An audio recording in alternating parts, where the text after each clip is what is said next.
from anywhere in America. 877-365-3636. They're ready to believe you. Here you go. A lot of the people have had a lot of decisions to make about our Super Bowl contest. Here they come. Yeah. Who knew? Who knew the NFL hired Nazis? Man, oh man, clamp down on us again. Based on a true story, he was a neo-Nazi. One true enemy. Himself. A man of faith. A man of hate. And a soul torn apart. View discretion advised. Paul Tagliabue? No. Although the mistake is often made. Of course. See who the boys brought in with them today? What's that? Number 70. Good afternoon, Mr. and Mrs.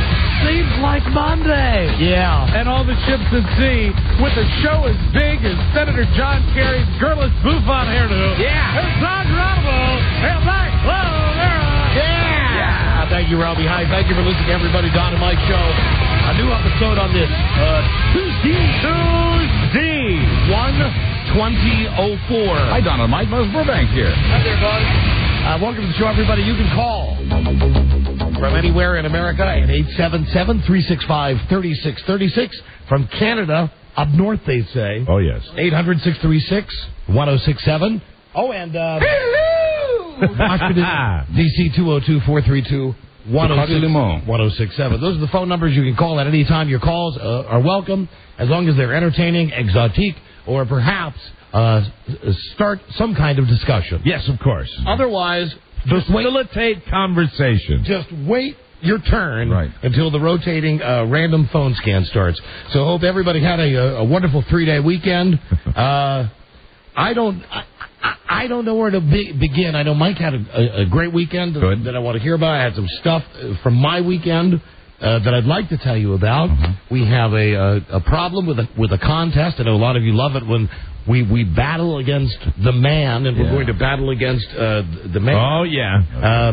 Our big, fat, obnoxious content partner, AOL. And they're not as good as that guy last night on TV, though. And I love him. Okay, I want to talk about him. I'm in love with him, Don. I love him. I loved him in the promos. I loved him last night. Here's the thing about that show. John Belushi lives.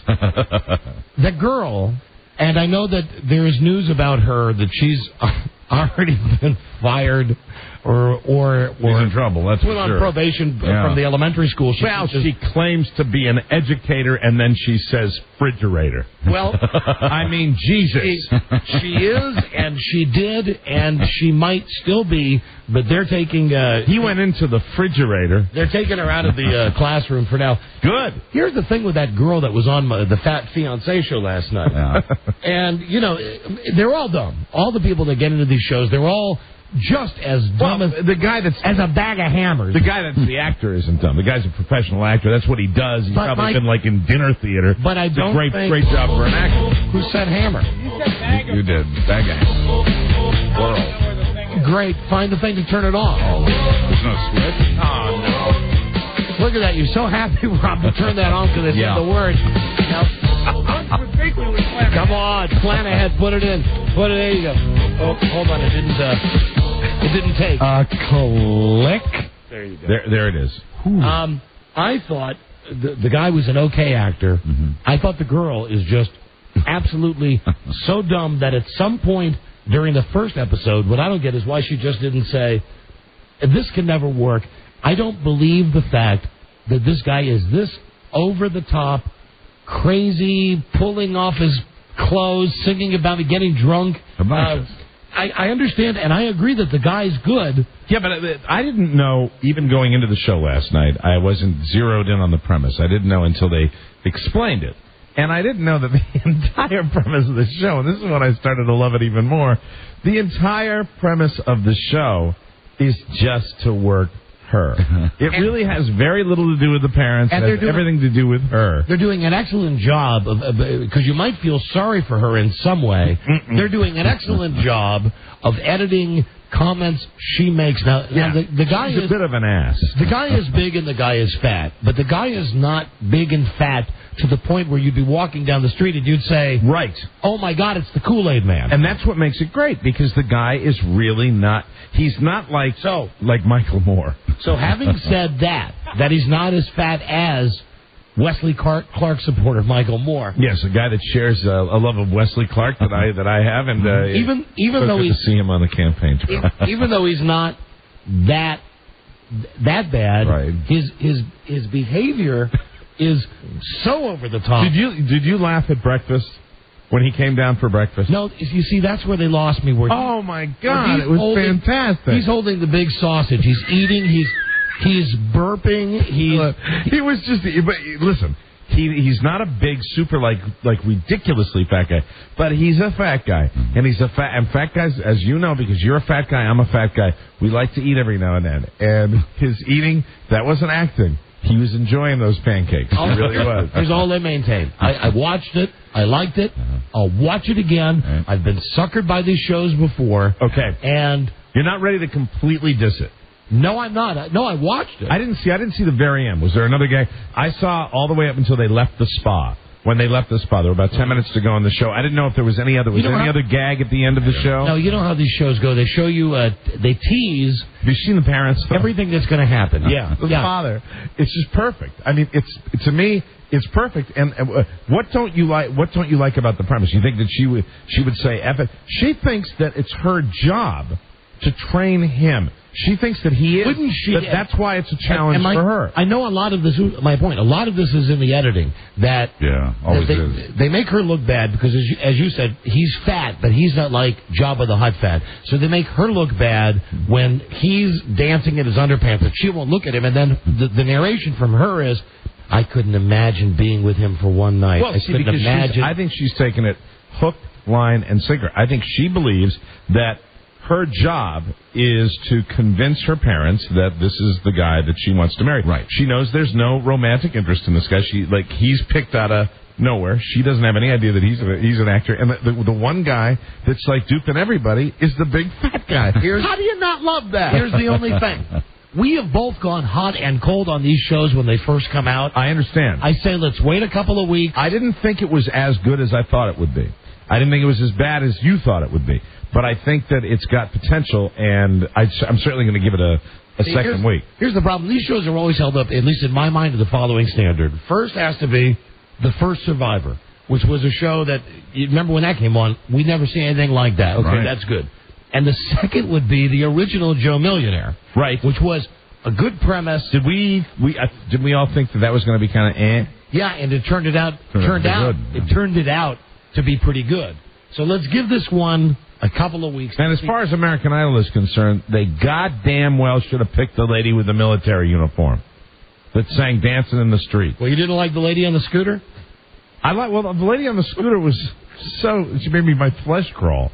Did you see what she was looking at, like that Reba McEntire kind of happy way? Hey, you know what made my flesh crawl? Ryan Seacrest. Oh, me too. And I don't know what the thing is with Ryan Seacrest. That show's just as hot. It is just as hot as it ever was. He did the same thing last year. He had a T-shirt on, right, that says something like "words get in the way" or something that's supposed to be funny or philosophical. Mm-hmm. And he's got another shirt on underneath that has the exact same thing, but the words are backwards.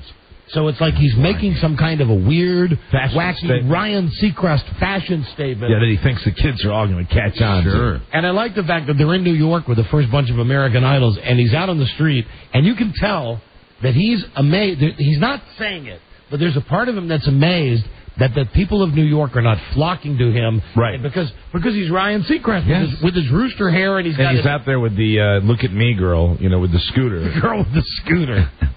But that show, that formula it makes total sense to me because it is highly entertaining. You do not look at that show and you're not entertained. It works. So I'd say yes, we're back into American Idol. The other one, let's wait and see. Yeah, I'm going to give it another week. I think I'd like to see it get a little bit funnier. I'm just looking back to it. I liked it when he did the fake smashing of the vase. Just because he is underplaying it. He's not playing it over the top. No, I disagree. Oh, Here's the thing. He's good. In the first 12 hours that they're together. It's like when he comes out the meter and he doesn't say anything. He's like, hey. And he's just bouncing up and down. And you know what it looked like to me, though? It looked to me like a guy doing a bad Chris Farley impression. Well, yeah. Yeah, probably. Okay. Chris Farley was one of a kind. Right, I know. And, maybe John Belushi was one of a kind. Maybe Tom Arnold. But no, John Belushi didn't have that manic, I'm crazy, but I'm going to be crazy in a not funny way. Right. I just that's what it comes down to. If you don't like the guy, like I like the guy, you know, like you like Adam Sandler and I don't like Adam Sandler. If you don't like the guy, you're not going to like the show because the show is the guy. It's a complete format for him. Oh, and Adam Sandler, listen. Yeah, I like movies where Adam Sandler plays a tard. Mm-hmm. What I don't like are the ads that I saw all weekend for his new movie, which is coming out coincidentally on Valentine's Day weekend. Oh, boy. With the incredibly unwashed Drew Barrymore. That's right. They're back again, where he's a crazy guy in love with her, and she's got amnesia, and she wakes up every day and doesn't remember who he is. Yeah, I've seen that trailer for that, and it just looks like the set must smell like BM. And it's going to make just a ton of cake. You know it's going to do fantastic. Mike, we have well, before we get to the AOL thing, to the NFL thing, to all of the stuff from the weekend. Listen, I may be dead soon, or there's absolutely nothing wrong with me. This is the way that these doctors have now convinced me. Your team of medical experts have left you in a bit of a quandary. Yeah, all of the people that have been fired from St. Elsewhere and from ER, right? They're all working on me, and here's the problem. And Mike said it very well earlier, right before the show today. Mm-hmm. Mike said, and then I think it was this morning. Mike said, "Well, this is why you don't go to the doctor." Yeah. I mean, it's not true. I do go to the doctor, but it's why I don't like doctors. I've been around doctors with members of my family, and it's been frustrating. I will compress this for you. Did you say comp? No, I'm sorry. In a nutshell. Did you say complimentary? Oh, I will. Okay. I'll take another. Atlantic City. Yes. I'll just compress this. I go in for my checkup last week. I'm in good health. My weight is at an all-time low, cholesterol low, everything great, except my potassium level. We talked about that last week. And normally you just think, well, that's because you eat a lot of bananas. Well, the problem is I only have one kidney. Right. And without getting into all of the medical mumbo-jumbo, if you've got a lot of potassium in only one kidney, there's a pretty good chance that something's wrong with your kidney. Mm-hmm. So they've noticed this. They did the blood work, and they said, oh, this is alarming. We're going to have to do the blood work again. They did the blood work again. The same test came back, except this time the potassium number was even higher. Even more alarming. They said, well, 2 tests from the lab now. I tell you what, we're going to send you to a different lab today, because I guess they're hoping for better results from another lab. Mm-hmm. So my arms now look like Keith Richards. I mean, really. Yeah, you got stick marks all over the place. Thursday, Friday, Monday, and Tuesday. When I went in today to have more blood drawn, they couldn't find... Your color's very good with all the blood they've taken out of you. They couldn't find the vein, so the guy ended up using my forearm here. And I'm just trying to get any of these doctors to just cut to the chase. Yeah. Because here's the deal. I don't think I'm going to die, but there's something that's not right. So why don't they just... tell me, it's almost like weathermen who were afraid to commit to a current forecast. Very much like that. Very much so. Yeah. That, everything that I got from these from these doctors today was, we don't think it's probably a lab error. And then I said, well, that's all right. I'll go get another blood test, even though you have these other ones. And then the doctor hands me the thing to go to the lab with, and he's written real big on the top in letters that I can read, not in doctor handwriting. He's written stat! Exclamation point. Mm-hmm. And on the bottom he's written, fax these results to me, stat. So I look at him, I go, I hold it up, I go, stat? Yeah. What's that? Right. Because I know what it is, but I'm like busting his balls. He goes, it means I get the results quicker. He wants them. Yeah. So why would he want the results quicker? You know what? I don't know why they're not, unless there's some horrible news they don't want to share with you. Correct. But yet they're not. They're saying probably not. We'll talk about it when we get it right. I mean, that's what they're saying. But it's scary. And I'm sure that You're scared. You're a little scared, and I can understand. I'm sure it's nothing, even though last week I was saying here on the show I'm not afraid of death. I'm not afraid of it. Just tell me. I just have one question about this Tell me if Mr. Death is leaving his calling card. I just have one question about this whole thing. Yeah. Should I get ready to work a little harder? Is that what? I'll let you. You'll be the first. All right. Okay. You'll be the first to know. Does your doctor have an affinity for practical jokes? Well, yes. This one, yes. Well, then maybe you're okay. Get ready. Does your doctor know Ashton Kutcher? Who doesn't? You know, are you being what is it? Punked. Punk. Oh, no, I'm not being punked up. So I'll let you know. And the good news is that these latest set of results will be coming in sometime during the show today. How exciting is that? So ain't that great? Well, I mean, do you think, are they going to pull an ambulance up to the door or something like that? Don't know. Be listening. I'll either be declared healthy as a horse, or I'll be taken out of here on a stiff train. No, I don't think that's that simple. No, listen, Mike. Let's face it. I want to use this to bring our ratings up. I understand. Listen today. That's great. Listen today. Listen every day. And God forbid. I remember during my hospital visit, and I believe also during Buzz's, that our ratings were higher than ever. You know, God forbid anything. Illness on this show works well. God forbid anything should happen to me, and I'm sure that nothing will. Amen. But just remember, if it does, I predicted it before my death. Now, is there anything that this result could show that would have the doctor having you destroyed? Put down. Yeah, like a horse or a dog. Put him to sleep. We all stand around the bed while Don gets the big needle. Death by Hold his hand, Mike. death by potassium. Oh, man. wow. Killed by bananas. Well, can't potassium kill you? Sure. Anything in excess can. Sure. So anyway, I'll let you. I don't buy that. Come on, Mike. I will let you know what's happening there. I don't think it's anything. I did have a You conversation. remind me of all my friends and say you don't need another one. And what's with them? One guy. You know, at least there was one guy today that was just being straight with me. The guy, they sent me over to this lab to have the blood work done, and the girls have been just poking at my arm so much to get the blood out that the lady nurse came over and she couldn't do anything. So they sent the expert in, and he said, "Give me your forearm. I'll get it out of there." And I said, "So what's the deal if this is very high in?" And now I'm talking to a guy who works in the lab. Right. A lab technician. The guy is not a doctor. Not by a long shot. But I'm asking him questions. He says, "Well, you back for this case third time?" I said, "Well, the potassium levels are high." So, ooh, I said, "And I had Wilms tumor when I was a kid, you know, and I got one kidney." He said, "Ooh, wow, well, I might see you before the end of the week." Mm-hmm. There you go. And I went, "Okay, thanks." But none of the doctors are telling you that. No, that was just the only real opinion I've gotten thus far is from the guy in the lab. The lab tech. Who said he'll see me later this week. I think you're fine. But I'm sure I'm fine. If you need a kidney, call us. But just remember, if I'm not... Hey, slow down. Okay, call one of us. Do you have any idea how much I drink? That'll kill him.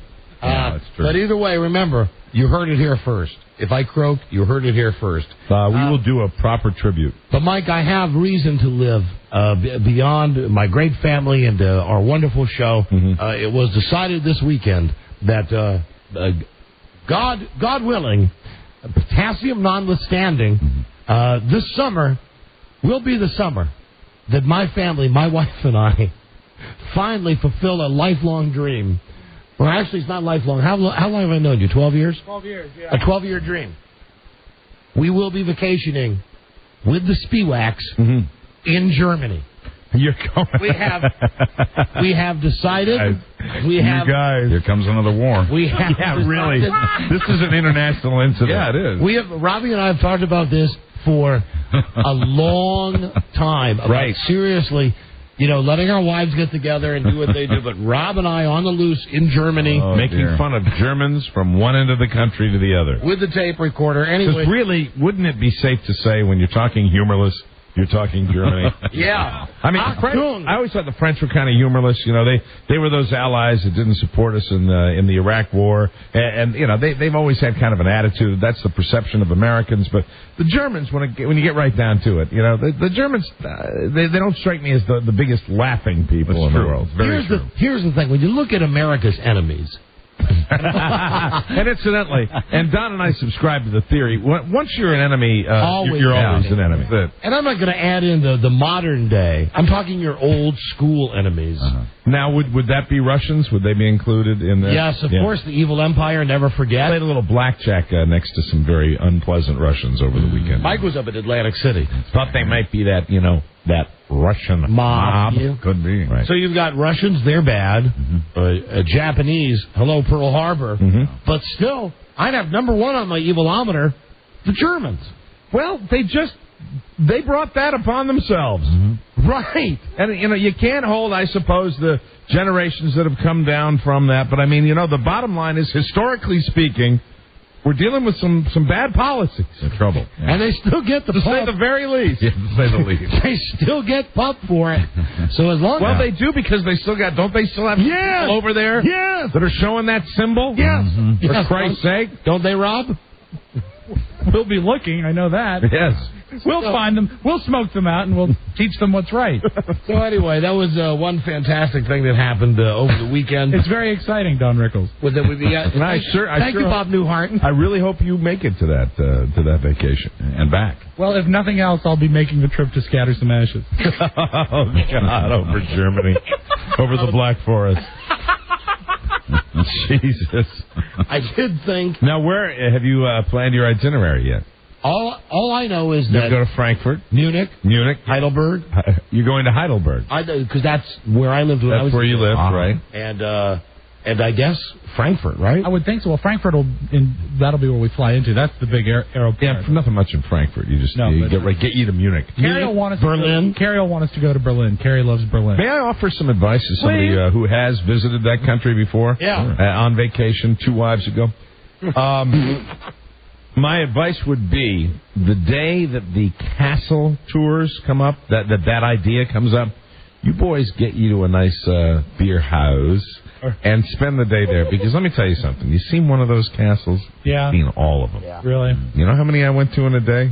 I went to 8. That's too many. 8 castles, and then got to the Hofbrauhaus at the end of the day, and that's when I was told we had to leave. We only stayed in the Hofbrauhaus, Rob. You'll 10 minutes. See, but I think they brought over the big ladies with the big arms, with the big things of beer, and they put it down in front of me. I'm like, oh, man, 20 castles, it wouldn't have mattered. I'm here. And then it's like the aunt of the XX that was there that kind of paid for our trip said, I wish to go now. I don't want to stay because you look like you are having too much fun. But I would think that the whole purpose of the trip is different on our part as it was on yours. You were going as a tourist, to see the sights, to enjoy. We're going to exact some revenge. Yeah, well, God, more power to you. We're going to make some rights. I some wrongs right. I want to take tape recorders. I want every detail of the Never Forget tour to be, and really that's what you ought to call it. The Never Forget The tour. Never Forget I tour. can't wait to see Don approaching people in Berlin and pointing to the history book and saying, see? Right. See what you've done? Look what you've done. I think really if you casually walk up and, there are a lot of... Look what you made France do. What are the Germans, the Germans, I'll tell you, they do like their education. A lot of them speak a lot of very good English over there. You can roll up to them and say, so, how do you feel about the big loss? And of course, you'll be talking about the 1940s, but what's the hell? Well, come on. That's the Super Bowl of wars. Absolutely, still is. So far. That Still is. That's it. There's never been a war that's approached that. Right. Why they put a world in front of it? You got to get everybody pissed. Now, you did have one before that, but the one before that didn't have the star players that this one No has. way. That's true. No way. No. Didn't have the big villain. Big names. That's much like the current Super Bowl. I mean, you've got Jake Delhomme. No offense to the Carolina Panthers, he's not marquee. Right. Now Tom Brady, he's marquee. Yeah, and that guy got it done. And Tom Brady, yes. Sorry for the Eagles. Yeah, me too. We're all just sick about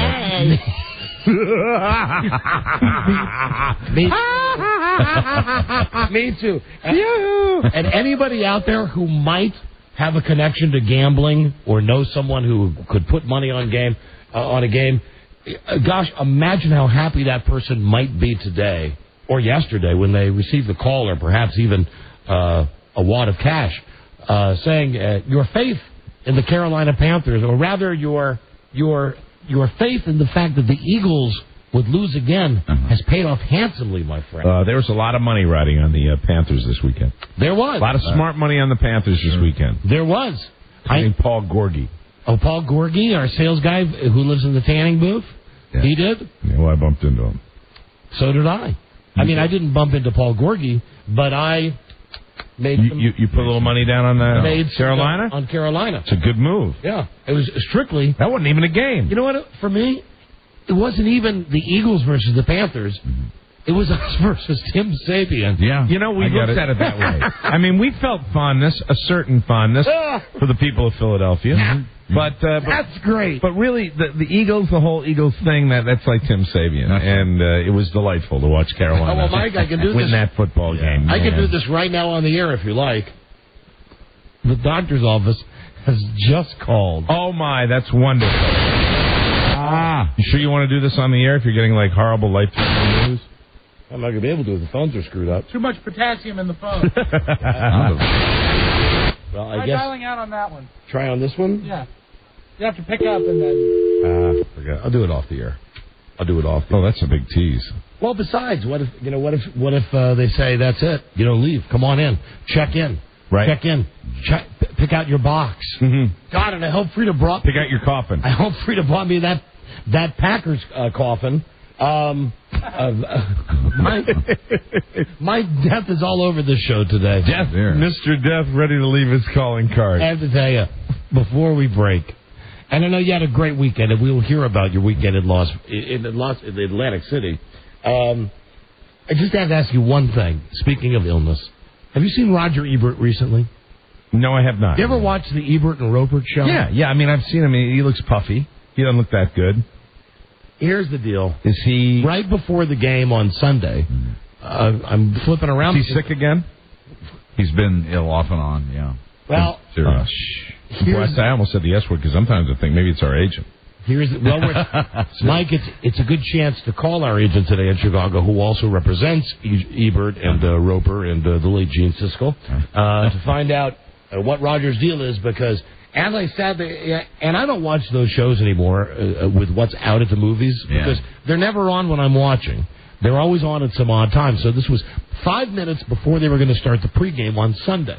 So it was like 5 minutes until 2, because the game started at those weird times. And I go to Channel 9, the CBS station, and it's Ebert and Roper. And it's the last 5 minutes of the show when I suddenly noticed they have a shot of Roger Ebert. And this will sound funny coming from a man who's going to find out if I'm dying or not when I pick up the phone to call my doctor.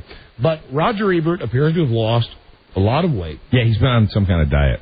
And he appears to have had some kind of a stroke. Because, and I am not kidding. Well, hasn't he, in fact, always had that little bit of a... But Mike... Is it worse now? Sounds like the guy from Caddyshack. In fact, I never do.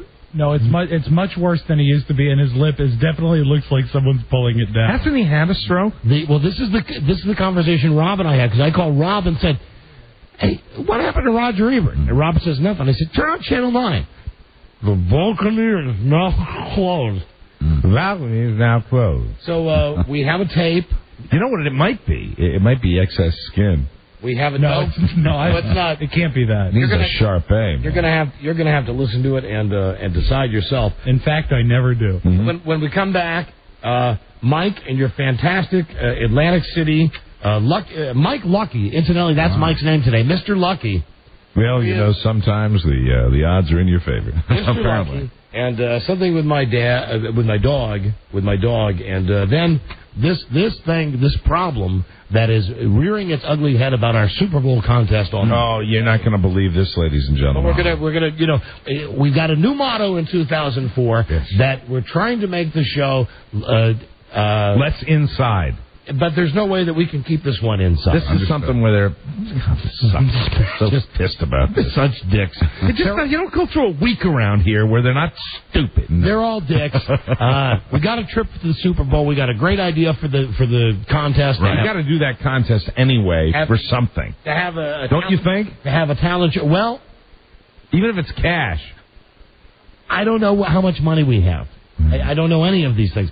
All I know is that the idea, AOL and the NFL, which are partners of Infinity Broadcasting. They came to us and said, hey, would you guys like a trip to the Super Bowl? Yes. They said, fantastic. Cool. Just plug AOL, Top Speed, and AOL for broadband. Right, which we we've done. have done like whores. Right.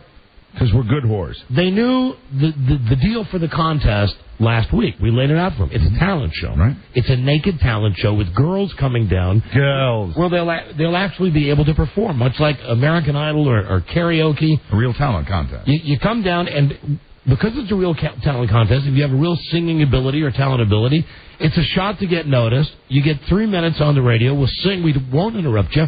And what's great is the people would be naked.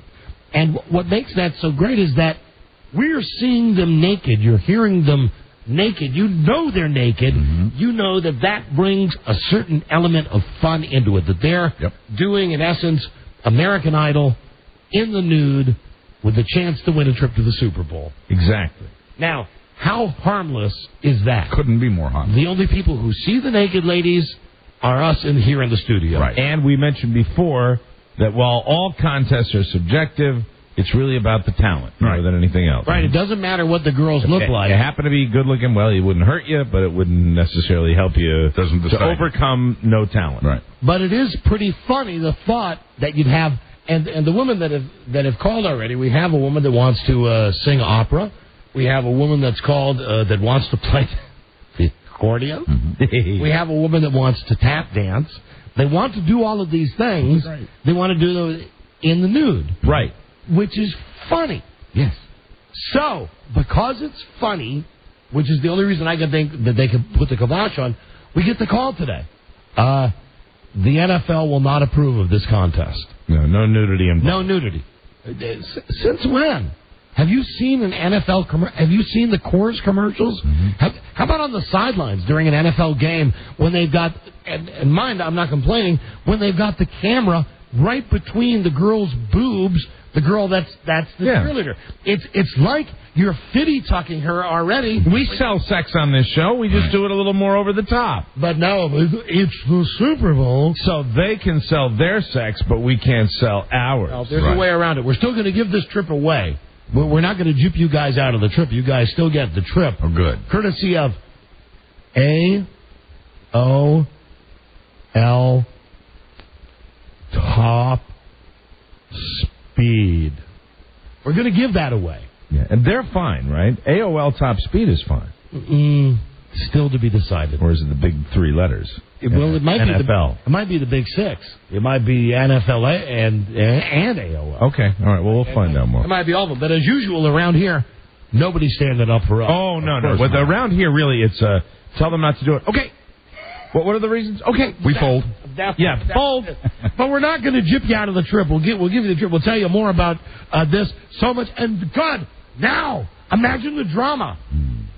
Will I be dead or alive when we come back? That is the greatest tease we've ever had. When we come back, will it be me or will it be Roger Ebert? Okay, stay there. We'll be right back, everybody. This is the Don and Mike Show. Roses are red, violets are blue.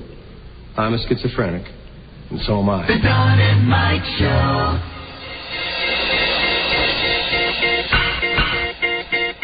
This week on Ebert and Rosewood. No Stinky Food. The Don and Mike Show. And we're back. And it's me. And, sorry about that. A little drop off there. I'm not really sure how to start with this, but I'm here to tell you, I'm sitting here and I'm a bit emotional. Because I'm alive. He's alive. Yes. Yes, he's alive. Of course, he's alive. He's a bull. Once again, anybody out there who's that I know constantly fixing me, making the alterations in that superhero suit, world's biggest pussy. I'm ready for the final fitting. You've been pretty uptight about this, and I think you're relieved. Rightly so. Yes, after 5 blood tests, they finally got one. 5 bloody blood tests. They finally got one that said everything's okay. So now there's a part of me that says, well, what about the 4 that said it? No, it wasn't that dumb. But I'm not going to think that, Mike, and everything is great, and I want to say... I don't think they'd let you know that. They wouldn't put it to you that way if it wasn't good. I want to say hello to Nurse Bonnie, who called me herself with the results. Hey, how about that? Hi, Nurse Bonnie. You've spoken of Nurse Bonnie before. I don't know if... See, but the thing is, I don't know if Nurse Bonnie has ever heard me speaking about her. I think generally, I've always been under kind of a cloak that I think when I speak about her, that she's busy doing something. Yeah, but you said she was listening today, right? So she might be listening right now? She just called. So is there anything you'd like to say to Nurse Bonnie? I mean, she was the one that gave you the good news, that your potassium is fine. Nurse Bonnie? Hello! I know you've seen me at my less than sexiest. What in the gown and what with the doctor putting his fingers in my bottom. But, Bonnie, you sure do turn me on. Oh, wow. There it is. Yeah, it's quite a tribute. Yeah. Do you know this Bonnie he's talking about, Buzz? I know exactly who he's talking about. And you share his sentiments? Yeah, I do, of course. And what a pretty sweater that was. Don't let them tell you that that's not a pretty sweater. Very good. Or don't tell them it's not a pretty sweater. That was the conversation was something like, "Oh, that's a nice sweater." Somebody says, "Oh, this? I just threw this thing on." Listen, Bonnie, this rag, this old rag. Here's all I want to say to Nurse Bonnie. I'm very happily married, devoted to my wife. But if my wife's potassium ever goes off the chart, I have your number. Very good. So thank you, Bonnie. Yeah, we're going to present you later in the show with a banana milkshake. Okay, Roger Ebert and this contest that has gone south, and it's just so much, Mike. Why don't we have some good news? For what the hell? We just had good news. Yeah. I'm alive. Yes. I'm alive. Could any news? No. Could any news be any better? No, it couldn't. And now I can tell you all the other good news, that my cholesterol's down, and my weight is down, and my blood pressure's down. You're hearing it. He's getting it as we're going. It's descending. The news is now I'm going to live at least until the Super Bowl. At least no. You'll always have Germany. Yeah. At least until Rob and I take our vacation to Germany. Mike, you were in Atlantic City. I took the 3-day weekend and went out to one of my favorite places. Of course, there are two of them. There's Vegas, of course, with my friend Jacqueline Vargas. And then there's Atlantic City. And drove down to Atlantic City for a weekend of gambling and fun. And, to watch some of the games on Sunday in that highly charged casino atmosphere. And went down on Saturday, got down late Saturday, probably about 7, 8 o'clock on Saturday night. We started to gamble, and I was not doing well. Now you're there with your gal pal? Yes, with Carla. And I went down there and was, it was one of those deals where any game I played, any machine I touched, and I don't really. I'm thinking about your privacy right now, and your girlfriend's privacy. Yes, I think we should give her a fake name. Okay. How about Hillary Duff? All right, Hillary.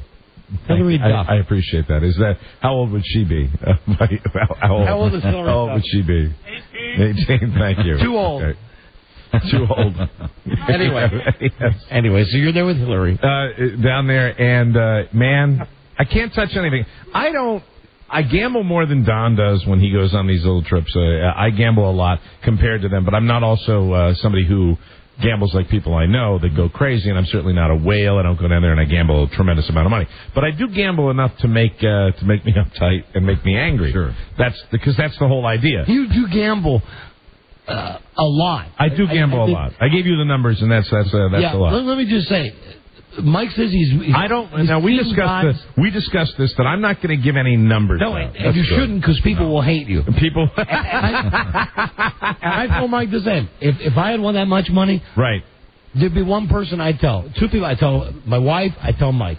That'd be about it. You are, and I'm saying it on the radio, but I'm not going to mention numbers because you're the only one that knows, and my mom. That's it, and Carla, because she was standing next to me when it happened. Oh no, we've just changed her name. Hillary. No, we've changed it again. What? Mary Kate. Okay, that's not going to happen. Anyway, so I'm down there, and Saturday night, it's just, it takes a while to get down there with the traffic now, and it's not.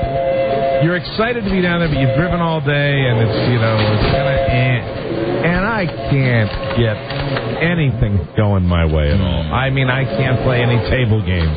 I can't hit any slot machines. I can't do anything. And I'm really just getting frustrated and really realizing that the money that I brought to gamble is evaporating quicker than it ever has any time I've ever been into a casino. Tell them why. Well, you can say this part. You've moved up from the slot machine. Well, I play, but I don't want to say that. I don't want to say that because that's the whole thing. I mean, if you think I should, I will. I play expensive slot machines. They're called high-dollar slot machines. Right. And it's a pretty stupid way to gamble. It is. I've been fortunate, okay? But I stopped doing that because really when you get on a bad streak in those things, your money just evaporates. And all of a sudden, I'm down to pretty much, we're going to have a dinner and then head back the next day. And so, go to bed kind of raggy that it didn't, and get up early Sunday morning, and I decide to, go down by myself, and then Carla sleeps in, and I go down, and I'm just sitting there going, oh, I'm just so mad. I'm so mad, and I'm debating. And at this point, really, seriously, you know what I'm doing in my mind? What? I'm saying to myself, dude, am I one of these guys that has a problem with it? Because I'm not. I'm really used to taking a certain amount. And whether win or lose, win a little, lose a little, even lose a lot, you lose it by the time you're done. But never like losing the whole. Never losing the entire nest egg. Never losing the nest egg, right away. And I'm down and I don't have anything. I'm sitting there and it's the middle of the weekend. It's Sunday morning. We're coming back on Monday. It's I'm smack dab on the front part of the 3-day weekend. And I don't want to go home. No. What I want to do is I want to give it another try. So I decided that I'd go to the well and take some money out on the credit card, which a lot of people do. I mean, really, and I say this as... And that's the smartest play. If you're going to Vegas or Atlantic City, get all your money off your credit card. Because those interest rates, they don't kill you. I didn't do that. I took a certain amount of money out, the same amount that I had brought down, and I said, well, I'll give it a start. And I go to those ridiculous slot machines again because I have had a little luck there. And I like them because, well, this is where I'm similar to you, and I've grown this way. I don't like the table games so much because you have to interact with other people. And I don't mind interacting with other people in Las Vegas. I hate it in Atlantic City. I really do. Because 9 times out of 10, you're going to sit next to some one-eyed 80-year-old woman who is, going, may I use the eyes? Seconds away from being on the news for the next fatal bus crash. Because there's always that news, Sure, they bus them in. A bus of seniors on their way from Syracuse to Atlantic City. And you get pleasant dealers down there, but by and large, it's not always that pleasant, so I'd rather just sit in a machine and relax and watch the pretty colors and hear the bells and the whistles and have fun. And you know that you've gambled with me before. That's what it's kind of what I enjoy. I like the machines because I think your odds on the machine, I believe in the one thing I believe about any casino gambling is what was said in the movie Casino by Robert De Niro. In the end, they get it all. The house always wins. That is the truth. I know this, but I wake up in the morning and I said, I'm going to tap it out a little bit more. But George Clooney said in Ocean's 11, every once in a while, when that perfect hand comes along, right, and you can beat the house, that's when you got to go all in. Every once in a while, when that perfect hand comes up. All right, well, then you're going to enjoy this story. Ladies and gentlemen, let me share this little story with you. All right? So it's the morning, and I decide, well, I'm going to tap it one more time, and just to start from scratch. Carla? And no, stop it! Behave yourself. I'm going to tap the credit card. Oh. Okay, you know exactly. You know exactly. I'm going to tap that thing one more time. You know exactly what I'm saying. So I go to the credit card. This time in the morning, the only difference between the previous evening and in the morning, it's 10 times faster. That's how much I'm losing. And I've gone from being like a controlled gambler to being some perspiring, angry, unshaven, depressed, angry, bordering on, and the thoughts are beginning to enter my mind. This could be a problem. And I'm... Don Geronimo and Patrick Bateman. The Don and Mike Show. Do you like Huey Lewis? And I'm thinking to myself 2 things. I'm thinking, well, I'm going to have to stop doing this for a while because it's not... First of all, I'm not having fun. Second of all, I'm feeling just a little out of control. And I said, I'm out. I'm tapped out again. And I say, All right. And I walk out of the little high dollar slots, and I'm really just dragging. I'm like, I haven't lost the kind of money where I'm, not going to be able to support the family or make the rent. But I'm very depressed because I didn't expect to lose this much, and I've lost more than I thought I was going to bring. You lost some dough. I lost some serious dough. Wow. And so, with those thoughts, that's the smart person, the intelligent person would say to himself, well, you've done the damage, you idiot. Maybe it's time you take a little break from going to these places because they're going to kill you. And with that, I said, well, maybe I'll just go to the ATM.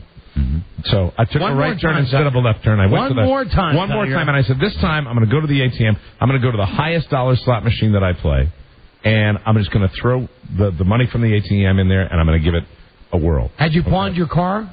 I go to the expensive. I go to the expensive. I didn't pawn my car. I go to the expensive one. I say, I'll tell you what. I went to a $25 slot machine, and I'm like, this will be over in 2 minutes. This will be over in 2 minutes. I'll be done.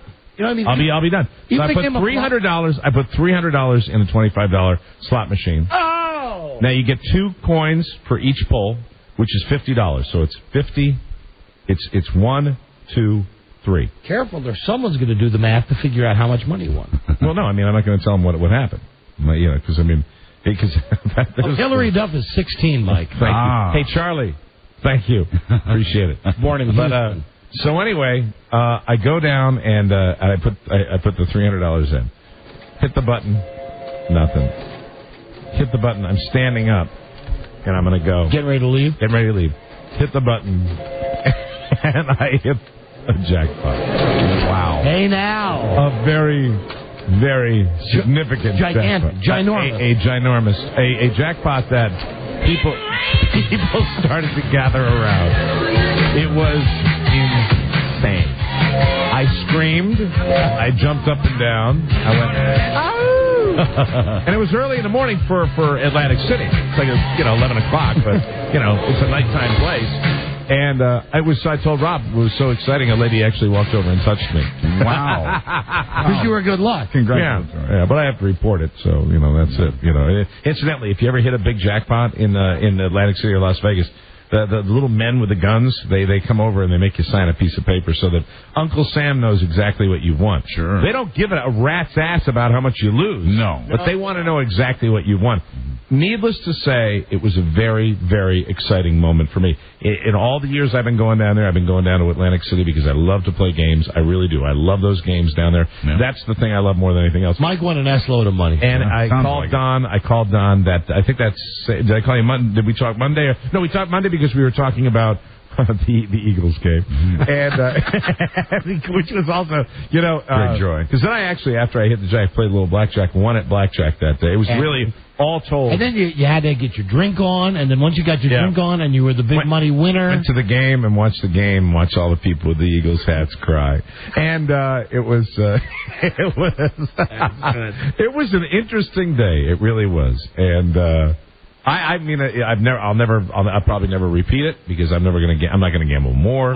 You're lying. No, I won't do that. You're lying. I happen to know. Now, I don't know if it's going to happen or not. HBO has offered the show a trip out to Las Vegas in March for, I think, a Sugar Shane Mosley fight. And Mike's raised his hand. Mike's already got his hand up in the air. We're going to work on it. Okay. We're going to work on it, Mike. Remember, Atlantic City's just 3 hours away. If you really need that fix. I don't, because really... And don't forget about internet gambling. Never do internet gambling. That, to me, is where people get absolutely eviscerated. I mean, I don't do that. But it was great. It was fun. Mm-hmm. I don't recommend doing what I do, because it's silly. Congratulations. But it's fun. You were the big winner? Oh, and the right before that, like the night before... no, actually, that same morning... I'd walk down and, like, in the ridiculous slot machines, the ones that are just insane. This couple had hit a jackpot in there, and an amazing jackpot. Ooh. Like ridiculous money. It was fun to watch. So did you touch them? No, she was there. She was wearing the same outfit she had worn when I went to bed at about midnight, and they were there at 11 o'clock in the morning. They had not been to bed. I mean, there are people that have a little problem with this. I hate to treat you like Dennis Murphy, but at what point can all of your close friends on the show expect some type of at least trickle down gift or something based on this windfall. I don't believe in waiting. I don't believe in Wow. I don't believe in waiting. You got him at a good time, I guess. My God, look at Don? oh my! You're way too generous. And you know Lincoln is my favorite president. Thank you. There you go. Okay, I've got a 20 here, and I can't break this, Buzz, but I'll hit you tomorrow. Okay. Thanks, Hold Mike. on, wait a minute. Hold on. Thank you very much, Mike. 20. Hold on a second. I got leftovers. Hold on, Rob. If you give me your 5. I might that have, gave you. I might Hold have on. changed. Mike, here, take the 5 back that you just gave Rob and I. Buzz, come on over here. Oh. What do you got? I got a 5 for Buzz, too. All right. Never mind. All right, and Joe? You're too nice. Charlie, I'm sorry. Charlie, come on in here. Thank you, Mike. All right, There's there you go. Buzz got his $5 from Mike. All right. Joe and Charlie? Keep in mind, you would throw up if you knew how much money Mike won. Nice. And there's your $1 for Hillary Duff. There you go. Thank you. Thank you very much. You would die if you knew how much money. Do you know how much you won, Charlie? I can't. Yeah, I heard. Well, wait. What? Mao? Oh, I didn't say what it is. I told you, though. I told you that was between you and me. You told Boy? I know. I told him after I asked him. He said, did Don tell you? Oh, of course I told everybody. I told everybody. You told everybody. It was pretty exciting. I thought I was dying. I had to tell everybody. I know, and it was Well, exciting. let's focus on the big picture here. Is even after he gave each of us $5, he still has 70% of what he has. We got $1 for Charlie got $1 for the Hillary Duff thing off the internet. Congratulations, Mike. Thank you. Once again. I don't recommend gambling. Mike Lucky. Mike Lucky. It's fun. Mr. Lucky. Go ahead. You only go around once. What if it was me with my potassium elevated? You go down, you have a good time, and once in a while, something goes your way. Yeah. I've been going down there. Well, how old am I? I've been going down Golden there Boy. since I The was... Golden Boy is in the spotlight, and that's just where he What's likes it, 21? Is that With when the you're Golden Boy legal? standing by on the sidelines. Yeah. 21. I've been going down there since I was 21. I'm 44. Do the math. I've been going down And don't there. forget, you were a male prostitute for many years there when you were a teenager. Well, that's because I had to pay for my fix. Can the Golden Boy shine again? And I have earned that title. It's the Don and Mike. But the Golden Boy? Oh, yes. Tell me they're just letting the audience just stand out there like that. Oh my God. Okay. Marry me. Hurry, y'all. Seriously. This is retarded. Marry me. Need to have a southern They told me accent. they were going to do a vamp. Marry me. Oh no. Hello? What are you doing? Hello. Let me see. Oh, my panties are short. I grew. Bacardi Limon. I thought they were going to. I know. Well, I'm just not going to just stand out there. I thought they were going to vamp. Retarded. Okay. Okay, thanks. Brittany. Retarded. The Don and Mike Show. You can call Don and Mike anytime from anywhere in America. 877-365-3636. They're ready to believe you. Uh-oh. Sounds like somebody's got a case of the Mondays. I know. Feels like it, doesn't it? This week on Even and Roper, Oh, hold on with that. Home of the world's dumbest millionaire. The Don and Mike Show. Feels like a Monday, but it's Tuesday. Carl and Roger Ebert there. This week on Even and Roper, the movies that were dumb, dumber, and dumber-up. We're going to count down the worst films of 2003. And that even doesn't give you a taste. You got to look at his lip to see it. You know what? Do you have the part just with next week? Hold on. We'll come back to this. To whatever's wrong with Roger Ebert. Next week, we're going to look at some of the recent small movies that we recommend. And until then, the balcony is closed. The balcony is closed. Sounds like Kirk Douglas. The balcony is closed. You see, that's the funny thing, because I gave thumbs up to Radio and Fighting Temptations. Yes, you and I did. got a nice email from somebody saying, how come you critics are so far down on sentiment? And those two are sentimental films, and I kind of like their sweetness. Okay, remember, you can check out... Kind of like their sweetness. I think something's wrong with him.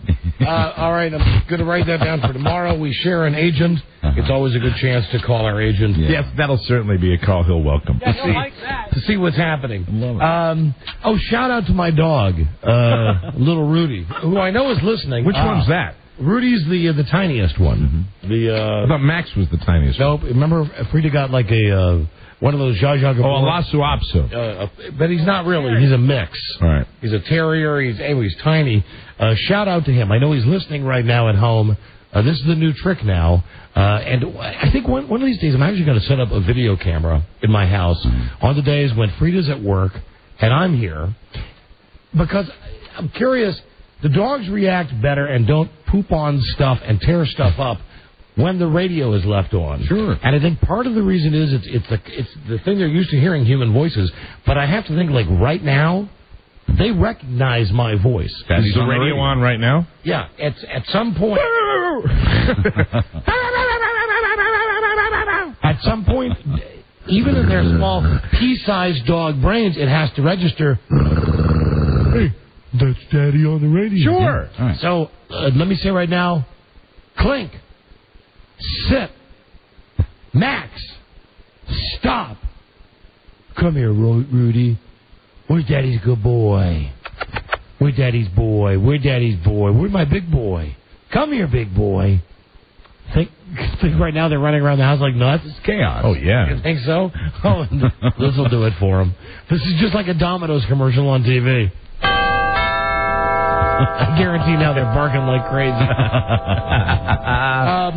So the dogs. Here's the deal. You know, my wife is working and doing these things now, and I got some time where it's just me and the dogs, and I guess it was one of the many times over the weekend when they incorrectly predicted the weather, when they said that we were going to get rain, and we ended up getting an ice storm. Right. And there was really a glazing of ice all over the roads, the lawn furniture, everything. Yeah. And I let the dogs out for a little while, and then two of them, we have three of them. Who did? I did. I let the dog out. I'm sorry. That's okay. I always love that one. Who let the dogs out? I can't help it. Right. Hey, Mike? Yes. Any dogs in the house? That dog won't hunt. What time is it? What time is it? It's game time. Any dogs in the house? Who let the dogs out? Woof, woof, woof, woof. So the two of them come back. Thanks, Rob. Thank you, Rob. The two of them come back, and the one of them's still out there. Now it's dark. Yeah. It's icing. Yeah. And I go out on the back porch, and I'm going, Rudy! Where's my Rudy? And I hear... So I know he's somewhere out there. Right. So... Sitting there running in place. I finally figure out where the sound is coming from. The sound is coming from, as you walk out our back porch, we have a deck. You guys have been out there by where the barbecue is. Right. And as it turns out, there's just enough room for a tiny dog to climb underneath the deck that leads into the entire bottom of the foundation of the house. Right. And I go now. It's absolutely pitch dark and it's sleeting. And I'm out there and I got the big raincoat on and I've got the gigantic the 1,000 power candle watt beam and a gun. And I'm looking down and I go, hey, where's my Rudy? Come here, Rudy boy. And he is less than 4 inches away from me, sitting. But because he's part terrier, he's got this thing that the terriers love people. But the thing is, you when you get close to them, they back up. And they'll come back and say, please see me, give me some attention. And then you lean down to pick them up, and they back up again. They pull away. So it's a game that you play. Well, I'm standing outside. I've known many women like that. I'm standing outside in an ice storm. All of them. And I'm on my knees, and I'm all muddy, and I've got this light, and I'm looking at this dog who's about 2 feet away from me, and I'm going, come on, Rudy, please come out here, please come out. And he's like, did you have treats? Didn't think that far ahead. Okay. I didn't know. So what I did was, I said, screw it. I got real mad. I said, and I'm talking to the dog like he's a person. Right. I said, if I have to climb under this deck, man, you're gonna get it. You're gonna get it. Meanwhile, to him, it sounds like he's right. He's hearing, Daddy loves you. Do you want a cookie? Right. So he's not doing anything, but he's wagging his tail and he's looking at me and he's got this little. He squeaks a lot. So I think... Think of his life. It's an event. Yeah. Screw it. I got to climb underneath the deck and get it. Because I'm not going to have the dog die on my watch. Right. When my wife's at work, I'm not going to have my wife come home and say... You don't need that. Remember we had 3 dogs before, now we only have 2 because one of them is dead or missing. So I climb underneath the deck. And as I mentioned, it's about... How tall is that, Mike? About a foot. Well, it's got to be a little bigger than that. About 2 feet. Because it's big enough for me to get my big giant melon in. No, you get under a foot and a half, 2 feet. And I get squeeze under there. I get up to my shoulder blades. Now I'm laying on my belly, and I'm underneath the deck, and it's dark, and I've got this big light, and I'm underneath it going, Rudy, Rudy, where are you, Rudy? And I swear to Christ, I hear from behind me. He's figured out a way to get out. That you don't know. So he's now behind me. And trying to get you out from under the deck. And he's playing a game. Now this is what's funny. It was not funny on Saturday, and I was mighty pissed. Sure. That I was stuck. Mm-hmm. I was stuck underneath the part where you got in, but you couldn't get out. Right, where the deck goes in. Oh dear. Down to the foundation of the house. Did you have to dig? I'm stumped. I'm stumped. I'm stuck. Stumped. I stunk. And yes, Mike, you are correct. Much like in the movie The Great Escape, I really figured you have to do some digging. The only way to get, I'm either going to have to wait outside until my wife gets home, and we're having an ice storm, right? And I don't want to be found like this, laying underneath the deck, half of me in and half of me out, while the dog's going crazy. And meanwhile, because the little dog is out and he's going nuts, the dogs that I've left inside, they can see all of this, and I've got the big German Shepherd, who I'm pretty sure is going to break down the goddamn door because he's jumping on the sliding glass doors. I can hear his paws going, boom, boom, boom. Right. And he's doing this. And meanwhile, you're starting to lose consciousness. And I'm getting so mad. Sure. And the little one's behind me. So then I thought, you think he's laughing? Yeah, isn't he? I think so. I knew I'd get him under there. So what I did was I dug with my hands. I dug and I dug and I dug, and I realized you have to really dig a big hole around yourself to be able to get underneath, and then.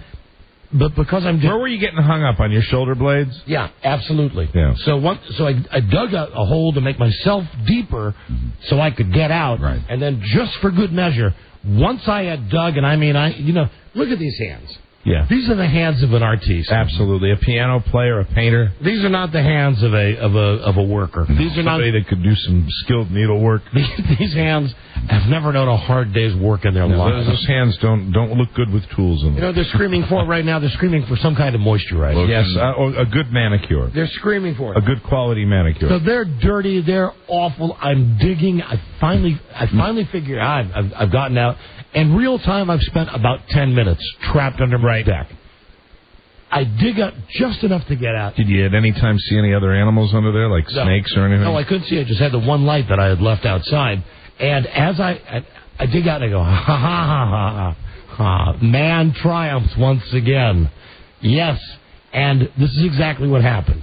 As I lifted myself up a little bit out of this little hole that I had built, I was backing myself out of the deck and forgot that when I originally climbed underneath the deck, I had to really squeeze my body to get down there, and I was stuck.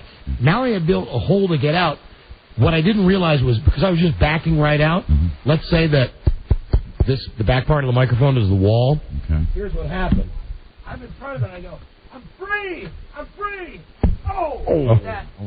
With my head. Only it would be a better sound effect if you used the side of your headphones. Yeah, or, hold on. Well, I'm going to get feedback, Mike. No, the outside of them, the metal part. Yeah, the like tabs. No, the back side of the microphone on that part. There you go. Yeah. Except you got to 10 times harder. Yeah. Yeah. Blood, and then no blood, but and I've still got a knot on my head, and I mean screaming. Where's the little dog at this point? The little dog is just running around being good. Now, my neighbors really must think that, I already know what they think. I already know. But I know that I think maybe you've got some issues. That now I know that they know, because when I finally eradicated myself from the situation, there were two things I wanted to do. I wanted to yell at the little dog, right. But what I wanted to do first, and most of all, was just have a friggin' fit. Right. That I was cold. It was icy. Yep. I was muddy. I just got a big knot on my head. So I stood in the backyard, and it was coming down. It was sleeting, and I swear to you, I swear to Christ, I screamed into you. I screamed. I said, I went nuts. I said, why?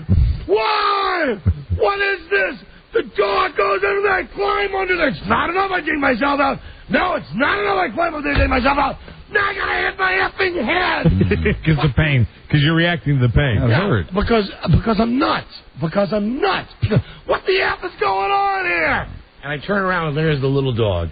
Now, this is trembling. This is and this is where the mixed messages come in. Because the dog is the one that started all of this. Right. If the dog would have just come when I had called him, none of these problems would have happened. Right. But now because I'm out and I'm mad, I see the dog physically shaking. Because he's a little tiny dog, and I love him so much, and I treat him with nothing but love, that he never hears this from me. Right. So I turn around, and he's there, and he's absolutely like a statue, just sitting there and shaking. And I know he thinks that I've been yelling at him. And I am so mad at this dog that I am ready to put him on the barbecue.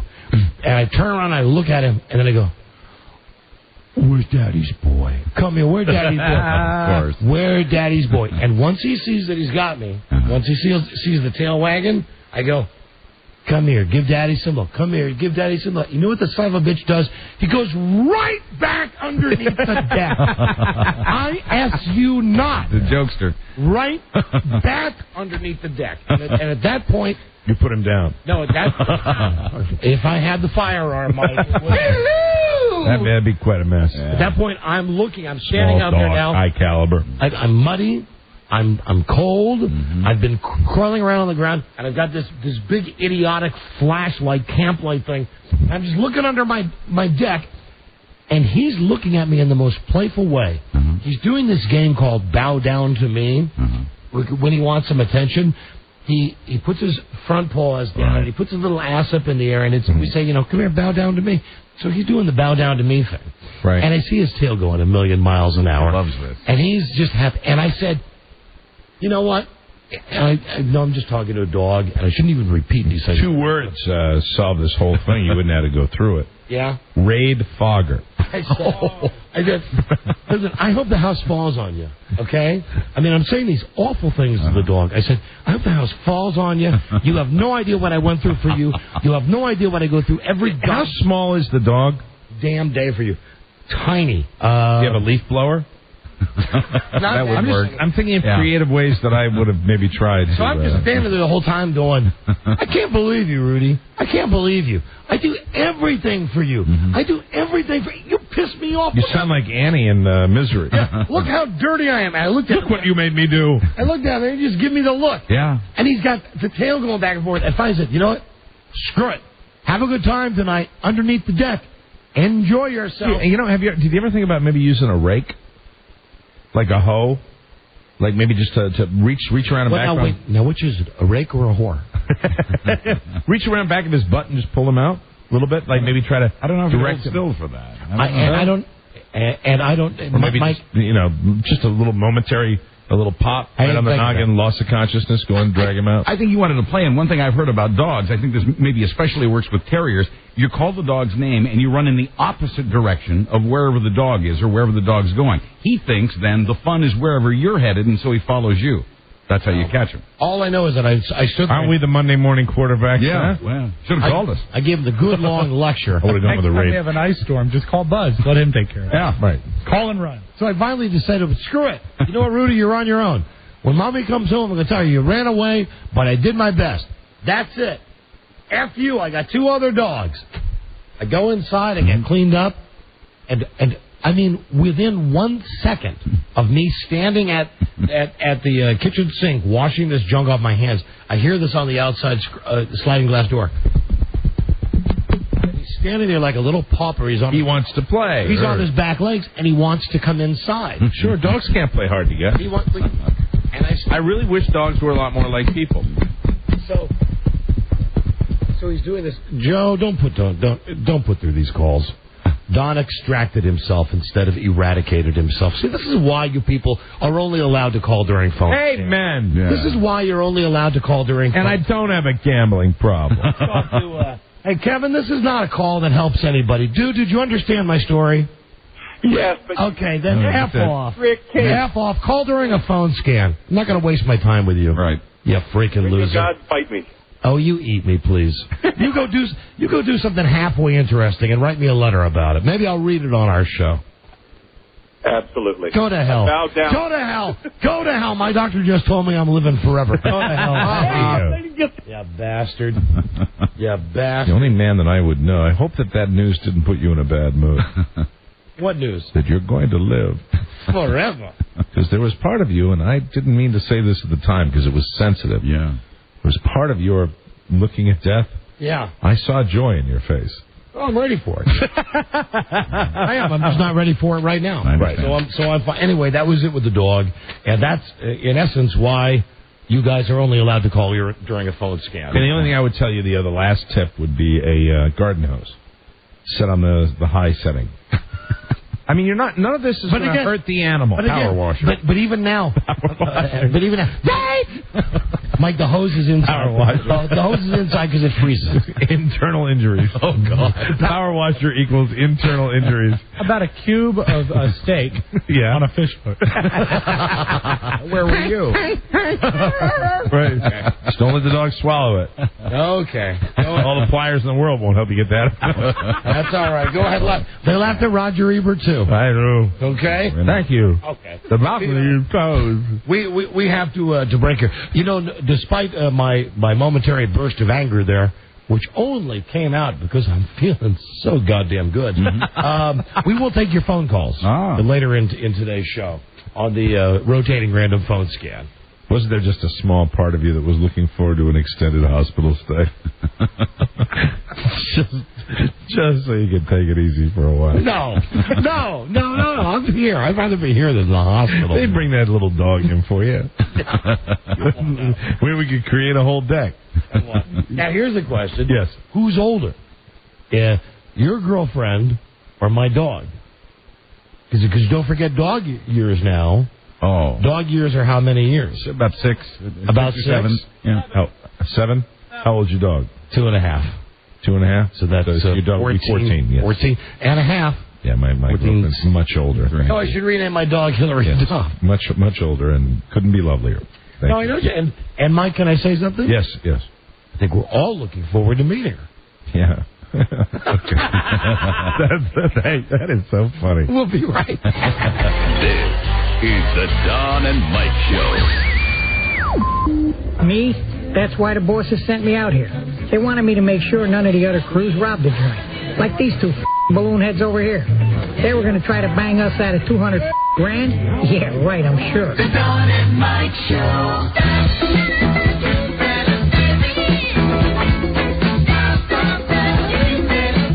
Back when you could only dream about touching kids. They welcome vicious personal attacks. Don Geronimo and Mike O'Mara. All right, before we get into our newsmaker here, yes, we got a guy on the telephone. It's something to do with the Super Bowl. We'll be in Houston next week doing the show live, and we have a trip to the Super Bowl to give away, courtesy of AOL Top Speed and AOL for Broadband. AOL Top Speed makes your web pages load faster. Dial up to 5 times faster and up to 2 times faster on broadband. Very good.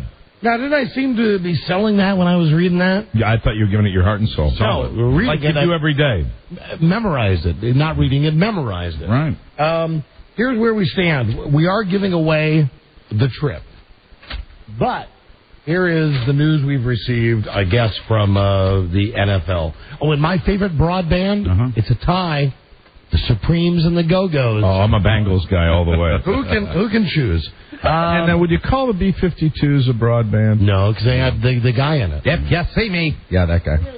So the deal is that AOL or the NFL, whoever, they're all partners with Infinity Broadcasting, our company. Yes, they are. They say, we'd like to give you a trip to the Super Bowl. Well, that's great. We've read the dumb commercial. We've played the thing that Dude Walker's in. Right. And, you know, we've run through this, the contest, the Naked Talent contest. Mm-hmm.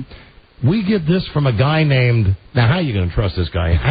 How'd this guy get into this country anyway. First name, AZU. Mm-hmm. Okay, you know what I say right away? Profile him. Profile him. Has he got a box cutter on him? Has he got some kind of explosive device in his shoe? Sure. Anyway, he's the contact.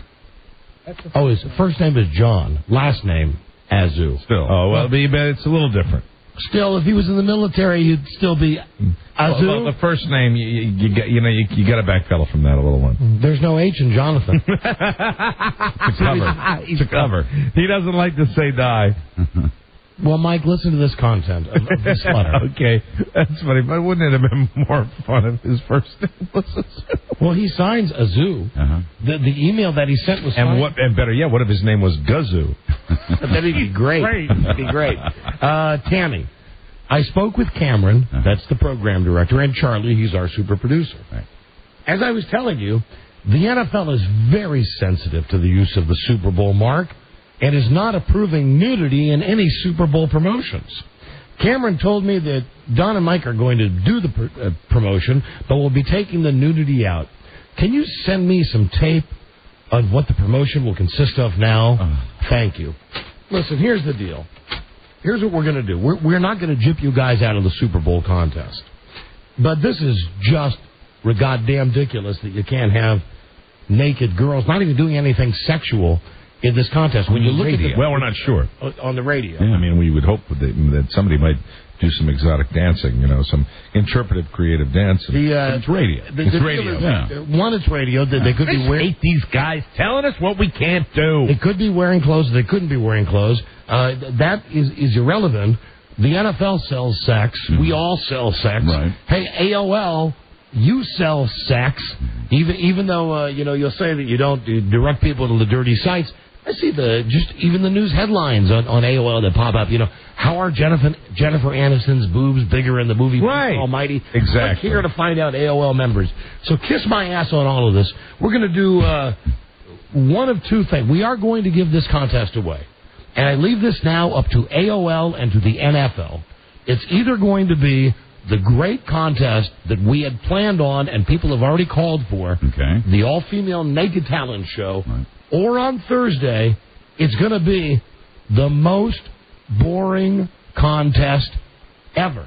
Because part of the deal is we have to send a tape to AOL and maybe to the NFL. Mm-hmm. And unless they come around on this, and the reason I'm saying this on the radio now is it's easier just to say this and send this tape up to New York than actually have to waste the time to have the conversation. Yeah, our event is, means no harm. This is all good fun. It's comedy radio. Yeah. When you dudes came to us with this contest, you didn't say, you can have a trip to the Super Bowl as long as there's no nudity. They didn't say. Charlie, and I know Charlie asked, whenever anything's offered to Charlie, it's like, do they know the content of the show? That's the bottom line. Yep. Now, I've watched all the promotions at radio stations around the country that have teams that are going to the playoffs, and the Super Bowl did. You had the woman in Indianapolis who got pelted, I think, with 150 pies in the face, and guys that were walking like a foot away from her and throwing them as hard as they possibly could. Yeah. You also had a guy in Boston who rolled around in cow manure for something like an entire DJ show,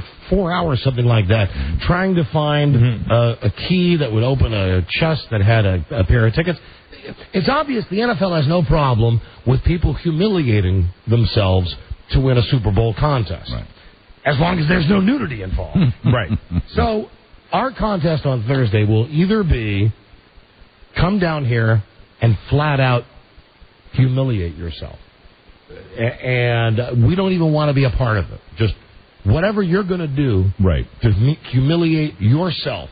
Because the NFL obviously has no problem with this. They put it on the NFL Network that they go, hey, look at this crazy lady in Indianapolis. Right. And there's this poor broad she's wearing a Patriots shirt, and she's just getting hit with pies to the point where it's not, it's funny. Yeah. But at one point you're going, it's a little overkill here. That this Any blood? This broad is not... Who can tell? None that they can show. Pie. Well, and the broad look like strawberry cream. Right. And it's okay to have people diving into horse dung to get tickets. Sure. But it's not okay to do this. So either we're going to leave it to you guys to humiliate yourselves, or it will be a very boring contest.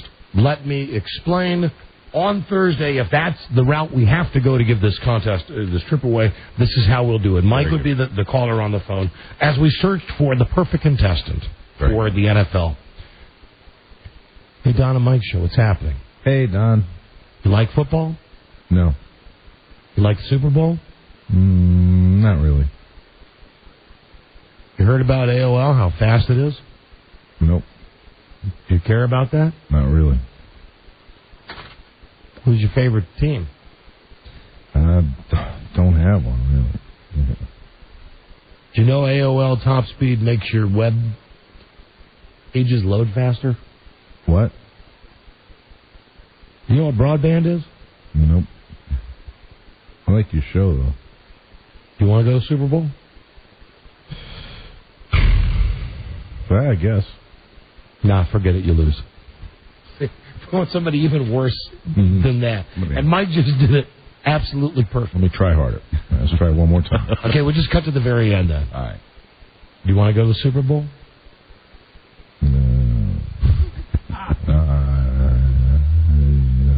It's free. All right. Nah, forget it. See, still too much energy. That's right. Too enthusiastic. What are you looking for? All right, Just give me one more chance. Let's please. do it the other way. Okay. I'll show you what we're looking for. Go ahead. Don and Mike show. Hey. Who's this? Dick. Dick, would you like to go to the Super Bowl?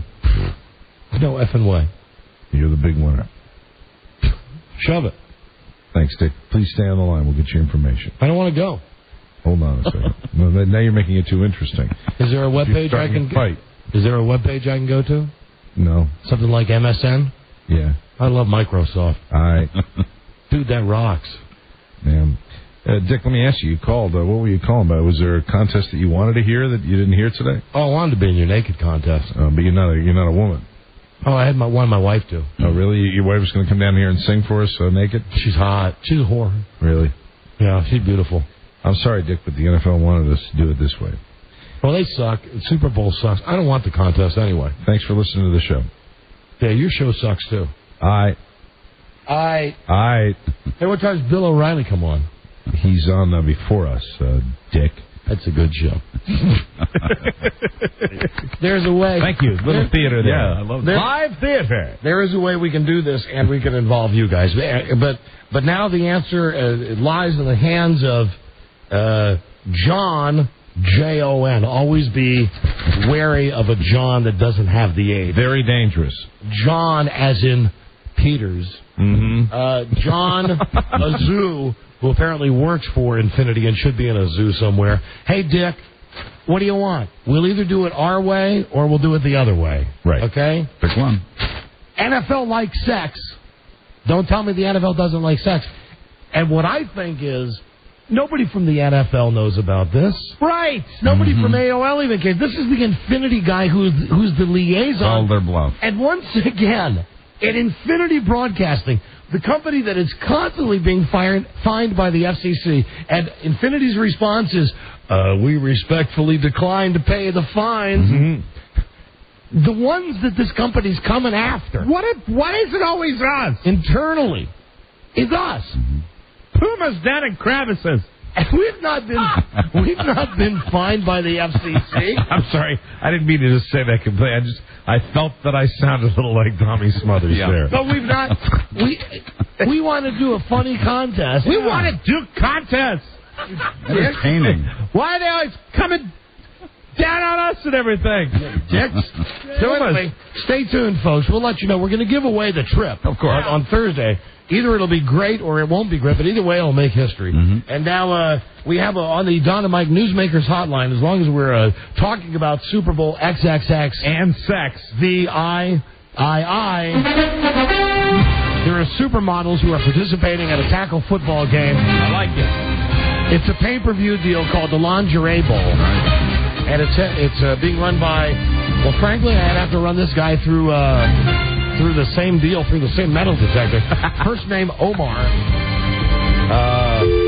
Because I'm always thinking about Homeland Security. He's on a bus. Because you're a super patriot. He's on a bus traveling with cheerleaders? He is. On his way to Houston. He's waiting for our call. This is something at the halftime show. Angie Everhart Nikki Ziering will both be in his lingerie bowl. These are, I mean, the real deal supermodel. Hello, this is Kelly. Yeah, hi, Kelly. It's Don and Mike. Is Omar there? Yes, he is. Would you like to speak with him? Absolutely, Yeah, Kelly. Okay, here, one moment. So what it is, it's an alternative to Kelly sounded like a cheerleader. the NFL show. Pay-per-view at halftime. The NFL show. Hello, it's Omar. Oh, Omar. Hey, it's Don and Mike. Hey, how you guys doing? We're doing very well. Omar, where are you at right now in your giant Madden mobile? I believe we're at Mississippi. We're at a truck stop, actually. Now, do you have like anything on the outside of the bus advertising your big event? Oh, yeah, guys. We have the full wrap. I mean, we have Angie and Nikki really big. Right now, I've got about 8 truckers just walking around the bus. Sure. Our basic slogan on the bus is Boarded with Halftime, Order Lingerie Bowl, live pay-per-view event. And then we have the girls in the background.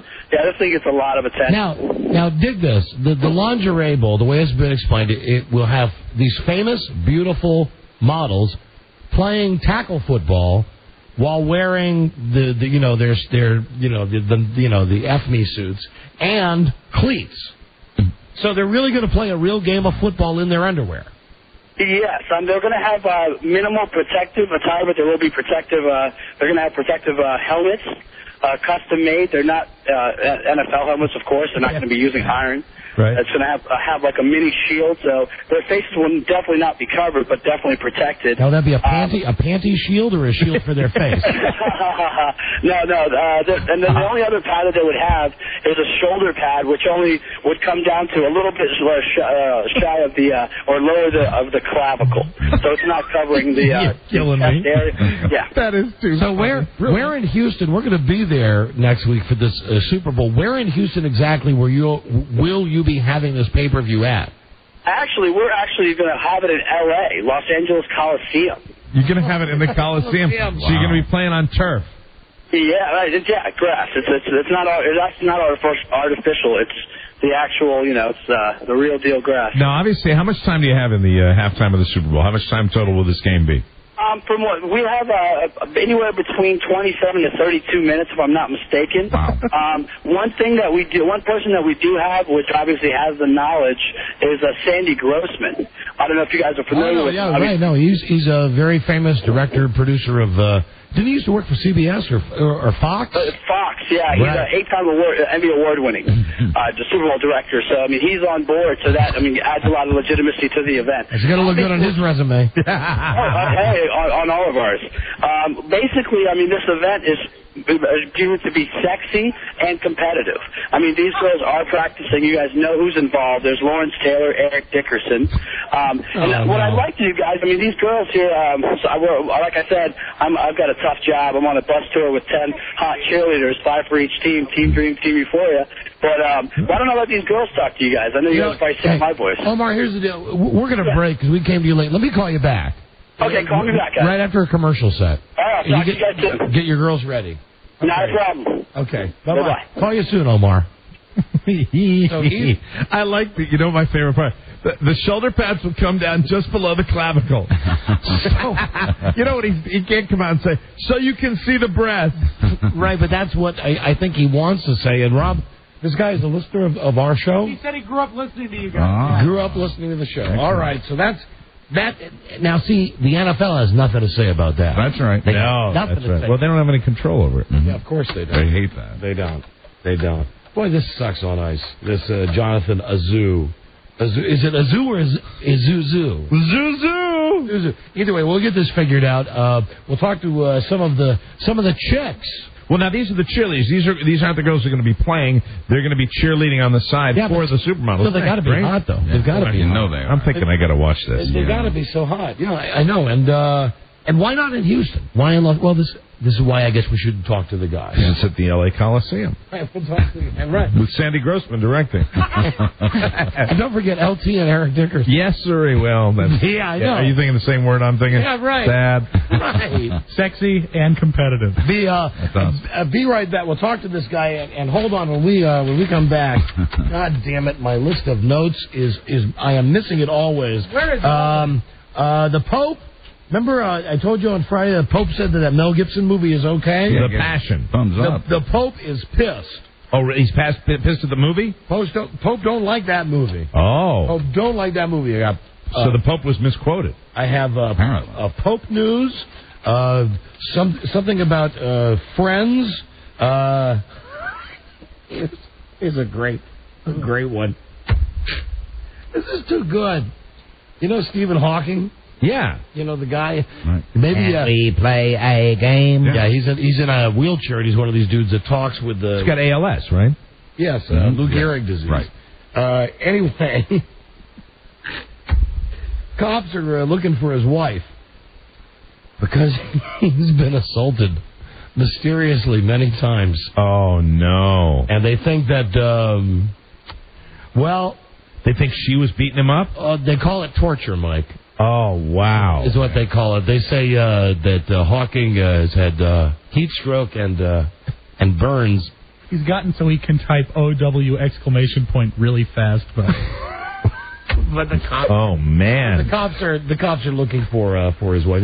That's one of the things that the widow Hawking that caught my eye. Oh wow! So she got together with him just because she's a sadist. Wow. Yeah, I don't know what would bring someone to do that to a loved one, to a spouse. I, for one, cannot imagine. Maybe his dog hid under the deck. I cannot imagine. Or perhaps. Never mind. You win that one. Never mind. Because you've been Hillary Duffed out today. Yeah, okay. See, he just couldn't let me go with that one. There you go. But I didn't. See how he did that? Yeah. Yeah, there you go. Sneaky. I'm still glad you're going to live. Me too. We'll be right back with Omar. It's the Don and Mike Show.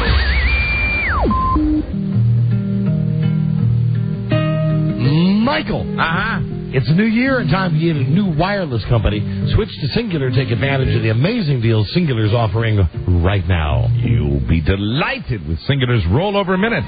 Only Singular has rollover. Only Singular lets you keep your number and your unused air anytime minutes. Sign up for Family Talk and Singular will give you 500 bonus rollover minutes to share. Add a line for $9.99 per line per month on select plans starting at just $39.99 a month. Thank God I'm well, so I can tell all of America. Nationwide long distance is included. How about that? Singular has the newest phones for the new year, like the Motorola V400. It's only $149.99 after a $50 mail-in rebate.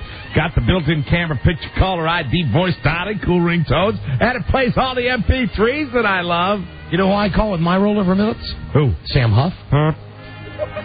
It's constant exercise. Hello, Sam? Click. Hello, Sam? Yep. Click. And he rolls over every time. 1-866-SINGULAR. Log on to Singular.com or go to any wireless store. Certain restrictions apply. So you got to see the WJFK, the Don and Mike Show.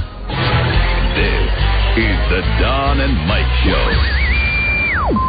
Hello there. Are you two heading for Las Vegas?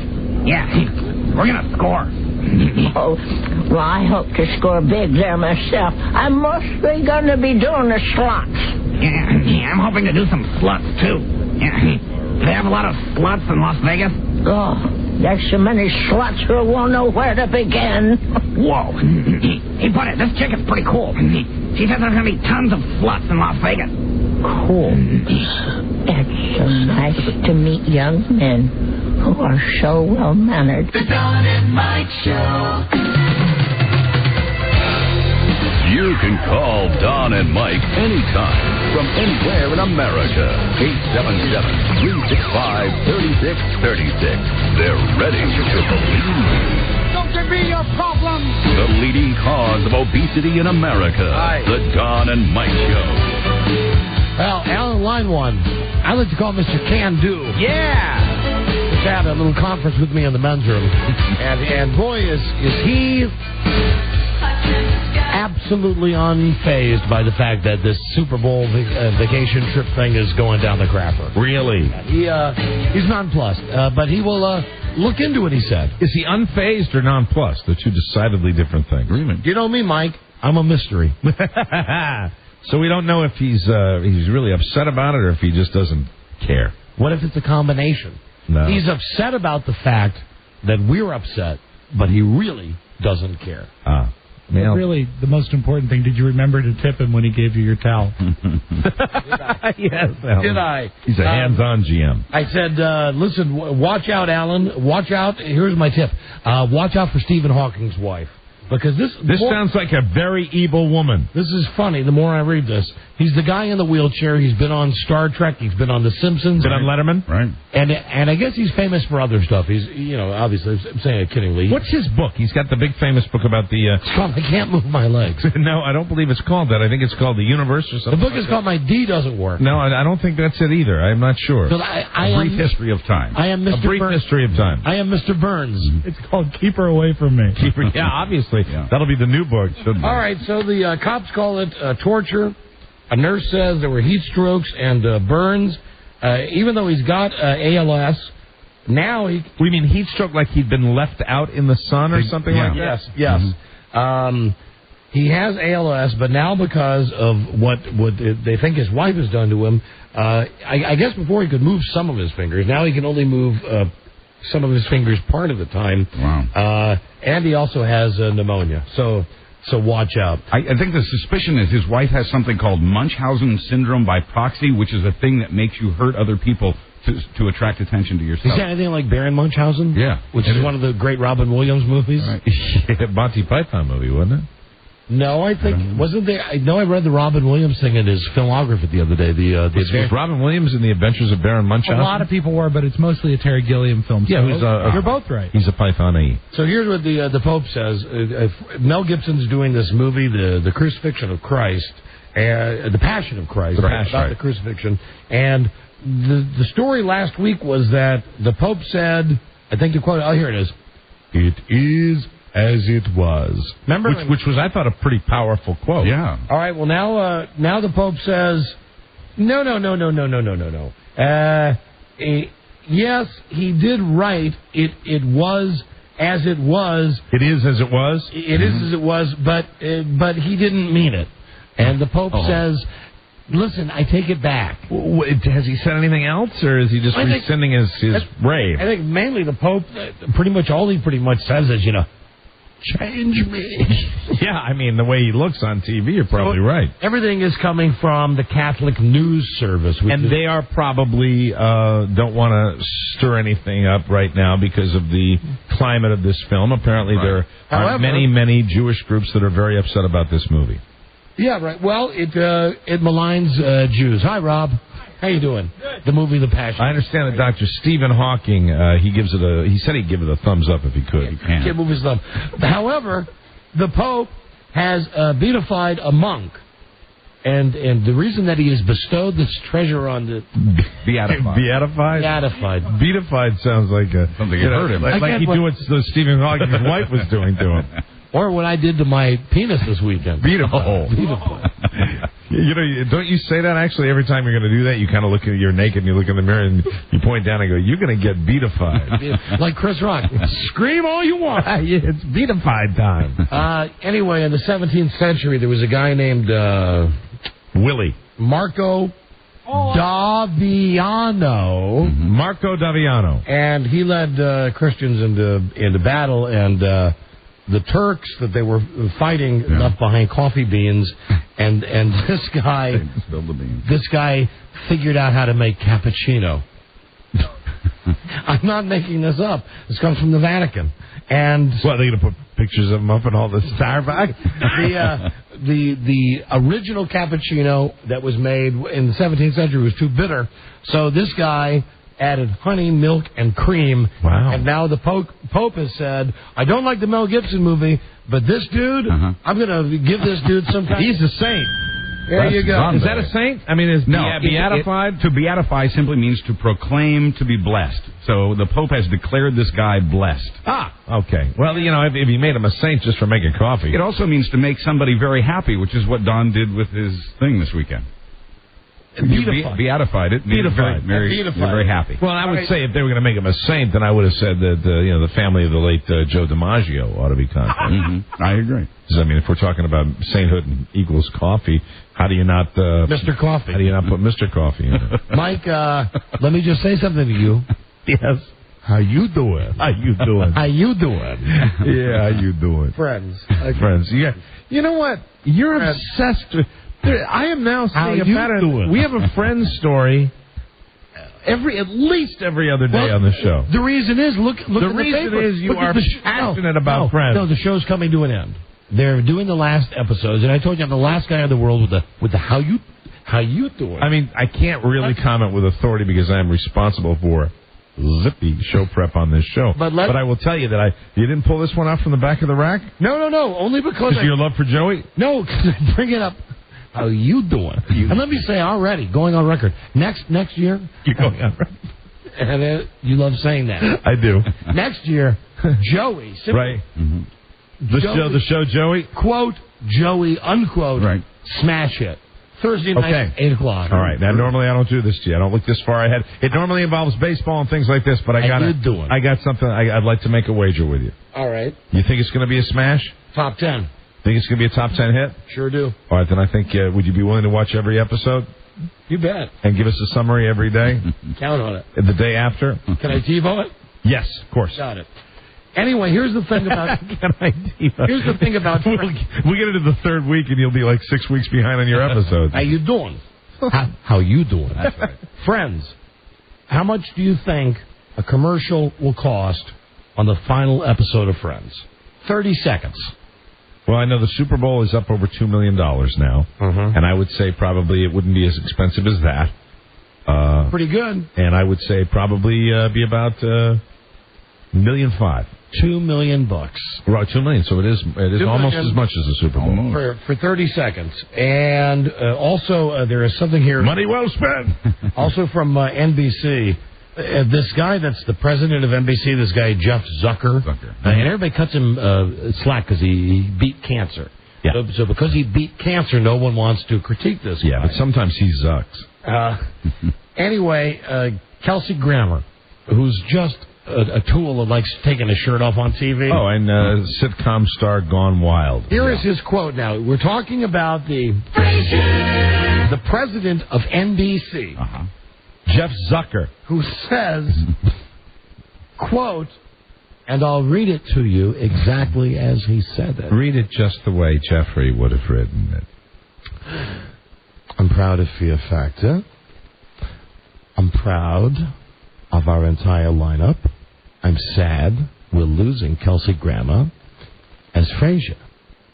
Kelsey has been the single most important person to NBC for the last 20 years. Well, why doesn't he just run up to Tom Brokaw's office and take a big dump on his desk? Mike, I'm making a list here. Besides Tom Brokaw, you have Bill Cosby was on in the last 20 years. Right. You have a little show called Seinfeld that was on in the last 20 years. Well, that one's okay. You have a little show called Cheers. You have a little show called ER. And if you want to go way back, you got a guy named Johnny. Yes. Who was on 20 years ago. Right. Yes, Yet, Johnny. for some reason, this guy, Jeff Zucker, I say check him for brain cancer. Why is he zucking up to Kelsey Grammer? He's been the single most important person in NBC's history for the last 20 years. When he walks out of his bathroom on the set with his robe open and shows us his beautiful hairy chest. I got three more for you, and then we got to call this guy back with the thing. With the girls at the Super Bowl. Dennis Miller. Now, he's going to see NBC, and this upsets me because I'm a Dennis Miller fan. I think he's a funny guy. I know you do, too. I feel a sense of betrayal. I really do. Anyway, it's not that. That's the story. What's great is that somebody finally called him on this. Dennis Miller has hair plugs. And great ones, because I never would have guessed this. Especially because his hair was such a big deal to him. If you get the New Inquirer, Dennis Miller is in there, and he gave them the story. Quote, I've had them. It's great. So Dennis Miller has hair plugs. I had no idea. I really thought Dennis Miller had one of the great heads of hair in Hollywood. Yeah. Let me see. What's her name? Who's the anorexic Ally McBeal? Callista Flockhart? Yeah, how soon we forget. She's with Harrison Ford, which is funny. Hey, you can laugh at that one, Mike. Yes, I can. Ha ha. His wife Harrison Ford's ex-wife, who he dumped to be with Callista Flockhart. Okay, this will make you feel better about your last settlement. Mrs. Ford received $90 million for being married to Harrison Ford for 18 years. And there are a lot of people who think she walked away and left money on the table. She did. When she got 90. What does he get a movie? Well, now he was one of the. Isn't he one of the $20 million men? 20 on a percentage. I know he's doing that Indiana Jones thing again, so he's going to be making tons of dough. This story just for Rob Spiewak, okay? Just for Rob Spiewak, because this makes no sense to anybody in this modern day. Winston Churchill. How long has this dude been dead? Long time. Since the 60s. Okay. So, you know, he was... This is Britain's finest hour. He was the boss of England. A truly great man. Yeah. During, as we have decided earlier today, when we're talking about never forget with the Germans, the big one. WW2. The Super Bowl of Wars. Winston Churchill. You might be interested to know that two things. First, well, three actually. Winston Churchill had a parrot and still has a parrot. The parrot. Wait. What do you mean he still has a parrot? The parrot is 104 years old. It lives. The parrot's alive? The parrot's name is Charlie. It's a girl. It's a girl. Hello. And, hold on. Polly, want to lie me? Her favorite sayings are F Hitler. Wow. And F the Nazis. Even today, and now I've got it written down here, 39 years after Winston Churchill died, all you have to do is say, Charlie, what do you want to say? And the parrot says, F-U-C Hitler and F-U-C the Nazis. Now is it in a public place where you can see the bird? Because I'd pay good money to see that bird say that. Nope. I don't think they put it on display. Winston Churchill's parrot. How long do parrots live? Mike, you can find out in Jack Magazine, which is a magazine devoted to J&O? No, it's not. No, there's no off after Jack. The magazine of self-pleasure. Welcome anyway, to Jack. It's got something to do with animals. Anyway, they have a profile, and there's a picture of the bird right and there. So that's where you would find out about how long parrots live. Correct. I didn't know they lived long. And finally, I only got time for this. How far down have they fallen? Mariah Carey. That one-faced bitch.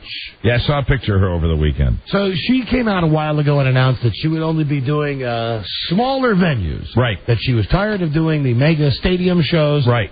Translated, 60,000 people don't want to see her anymore. Right. So she's going to start playing smaller clubs. Well, guess what? She's changed her mind. She played for an audience of 10,000 this past weekend. Where? In Las Vegas, at the Hilton. She shared the stage with Mary Lou Henner of Taxi. Oh, as she entertained at the annual Chiropractors Convention.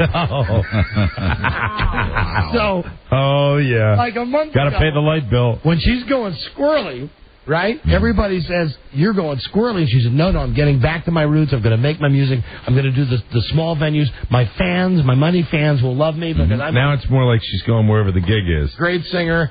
10,000 chiropractors enjoyed her singing her greatest hits and then enjoyed the comedy stylings and songs of Mary Lou Henner. Since she made the change to this, I hear it was a very difficult adjustment. Hey, I get jokes. Thank you. So that's, I'm here all week.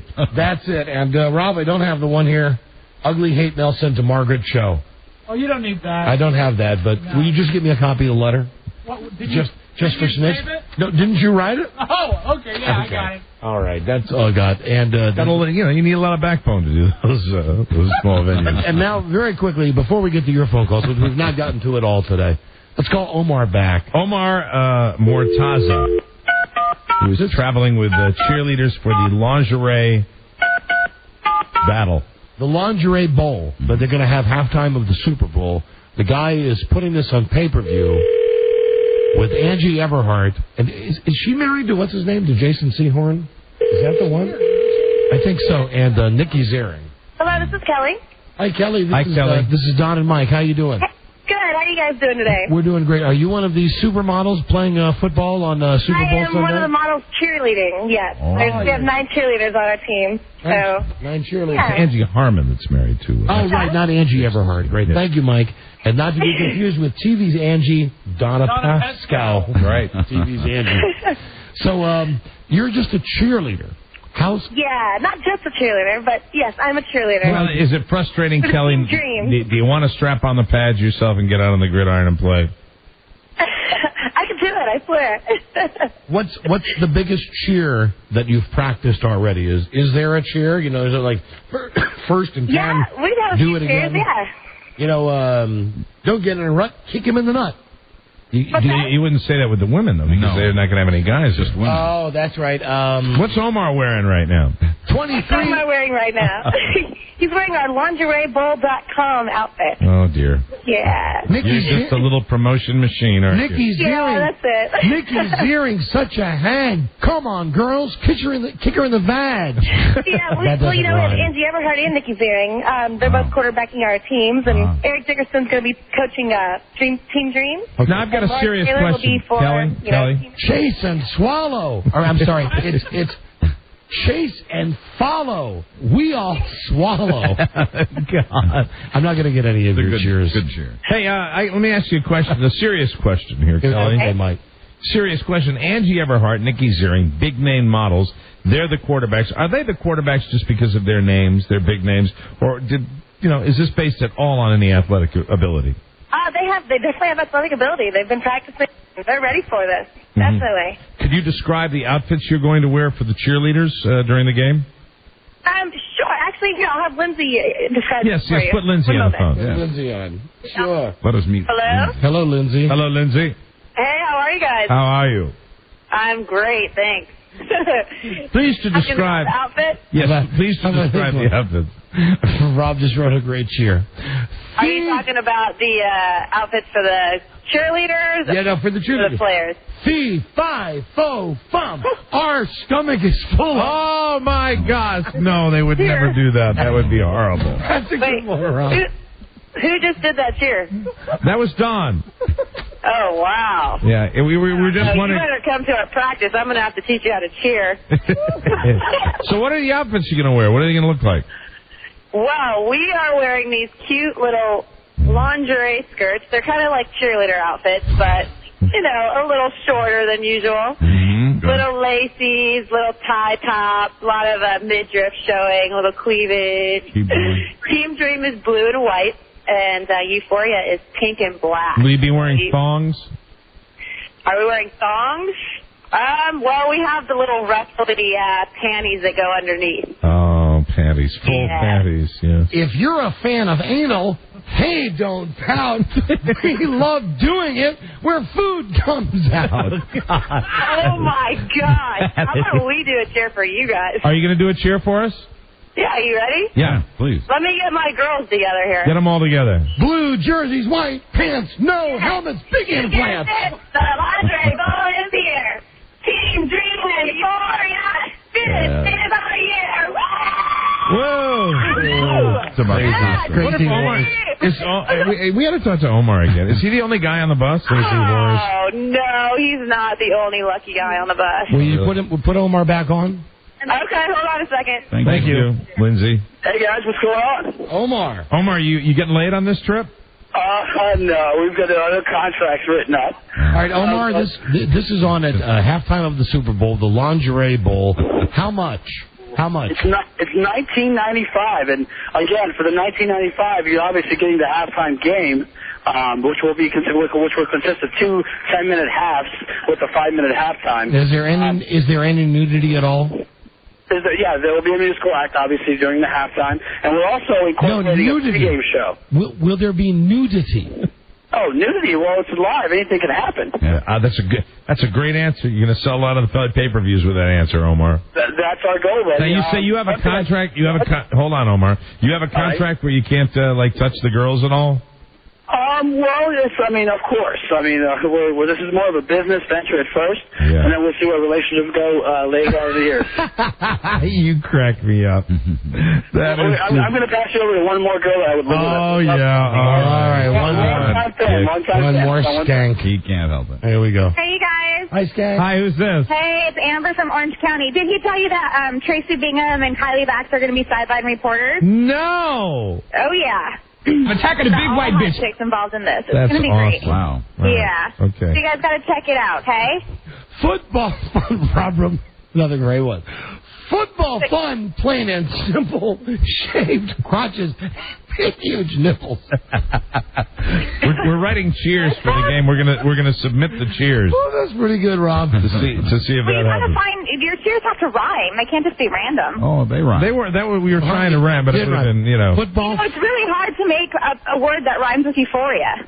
We had the hardest time. We came football up rules, with, plain and simple. Oh my God, I've got a pimple. that would work, would it? No.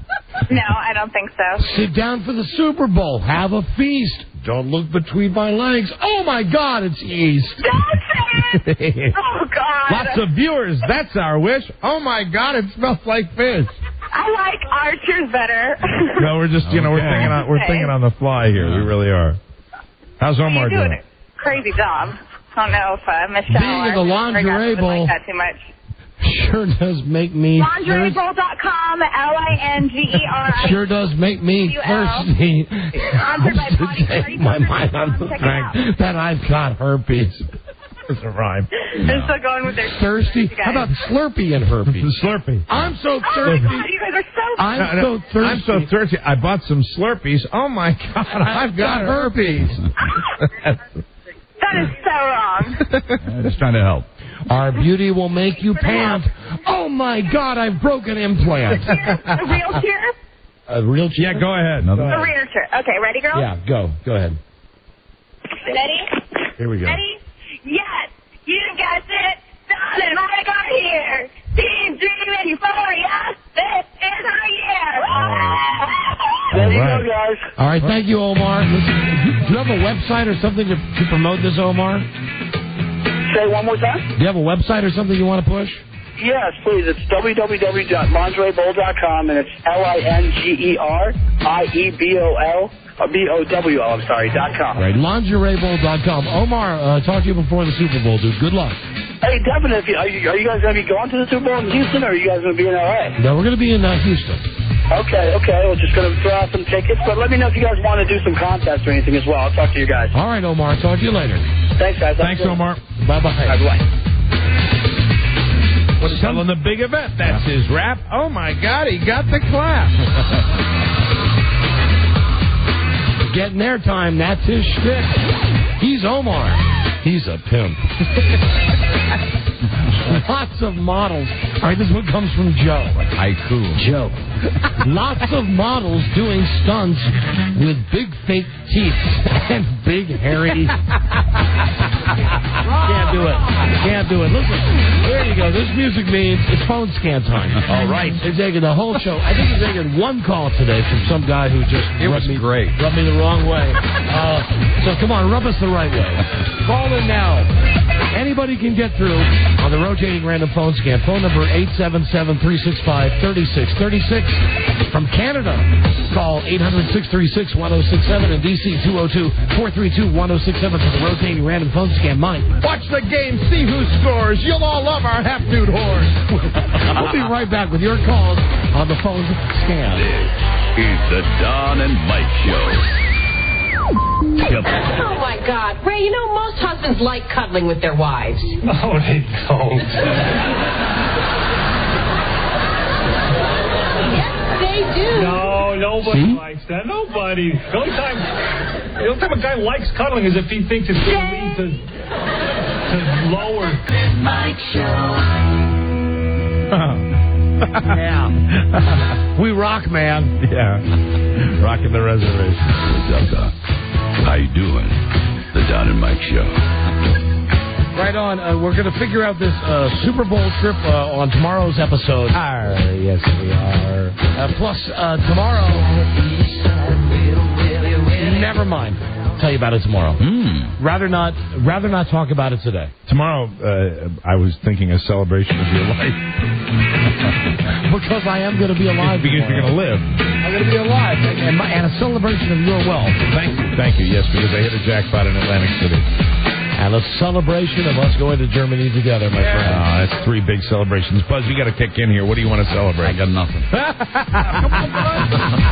No, I'd let him go on that. Yeah. Phone scan 877-365-3636. Dial reckless. Here we go, you animals. Hello, Don and Mike Show. Phone scan. Yes, sir. How you doing, Don and Mike? We're doing great, thanks. I got a joke for you guys. No, not today. Sorry. You know the joke rule. Don and Mike, hello. Buddy, Hey, hi, you're on the air. how about we make some naked snow angels? Come again? How about we make some naked snow angels? What's your point? Naked snow What's angels? your point? Let's make some. No, and you got to go further than that. What are you talking about? You talking about our game that we can't play? What are you talking about? There's no snow on the ground here right now. What are you talking about? And sometimes you just got to go right after him. He just gives up. Hello, Don and Mike Show. Bring it. Phone scan. Lick it. Blow on it. Polish it. Don and Mike, hello. And here's a new trend. Spit on it. What's going on, guys? Beatify it. Spit on it, and it spits back. Hold the base and spit on it. Hello. Hey, guys. Hi. One phone girl, scan. did the girls say that Lawrence Taylor's coaching the one team? Yes, they did. I know he was in the habit when he played of sending entertainment up to the opposing players' rooms to tire the other players out. I was wondering if he's still in that practice. I'd be happy to oblige him with that. I didn't know that about LT. Is that what he did? Oh, that was on 60 Minutes, that famous quote on 60 I Minutes. didn't see that interview, and I wanted to see it, and my TiVo screwed up. That he would buy whores for other players, and they asked him, how did you find out about this? And he said, it was other guys buying whores for me. Wow. And now you have all the guys that played back in the day saying, hey, we don't know nothing about any of that. Oh, that's ridiculous. Because that wouldn't happen. Shake them like dice. Don and Mike Show. Hello. Phone scan. Yes? Hello, Don and Mike? Yes, correct. Hi. How you guys doing? Are you having a little trouble processing, sir? No, I don't believe so. You're on the air. Okay, thank you. I was wondering if you guys have heard about that new Brooks and Dunn song. Brooks and Dunn? No, I haven't. Is this a joke? No. Okay. I'm not a real big fan of country music myself, but there's a line in that song I figure you guys might like. The guys talk about the crazy cunny wasn't wearing any shoes. They say that in the Brooks and Dunn song, the crazy cunny? It sounds like Crazy Cunny wasn't wearing any shoes. It's that song, She Lives in L.A. and She Flies to New York City. That's probably like when Billy Don't Be a Hero was out and people would call me up and say, would you play Billy Don't Be a Negro? Any chance they're saying honey? No, it's either There's no honey or chance. honey, but it really What is sounds the like lyric, honey. sir? What is the lyric itself? It sounds like... No, that crazy... No, give me the lyric. The actual lyric, please. Bring it. That crazy cunny wasn't wearing any shoes. What's the name of the song? I'm not sure of the name of the song. Of course not. All right, thank you for the call. Thank you for checking in. Hello, Don and Mike Show. Phone scan. Is that Brooks or Dunn? Hello. Yes. Don and Mike. Phone scan. Hello. Don and Mike. Right. Man, I was trying to get through, but I heard that other dude talking. I was trying to radio gods. Yeah, you're with us. Hi. Hey, buddy. How you guys doing? I'm sorry. Has anybody thought about preparing their phone calls? Dude, my friend, you just spent all your time asking us how we're doing. Oh, my bad. I didn't know if you guys heard me. We hear you. What do you want? I can't hear you. Man, I want digital bites of Buzz messed up on absinthe. I can't hear this guy. So. I can't hear him. Y'all can't hear me? I can't hear you. Well, he's saying... I'm hearing the delay right now. I can't hear you. Is there a caller? Did Joe patch me in wrong? What? Did Joe patch me in wrong? I don't hear anything. What? That's, something's not I don't working. hear nothing. What? Hello? So I'm trying. I've got all the mics turned off. All right.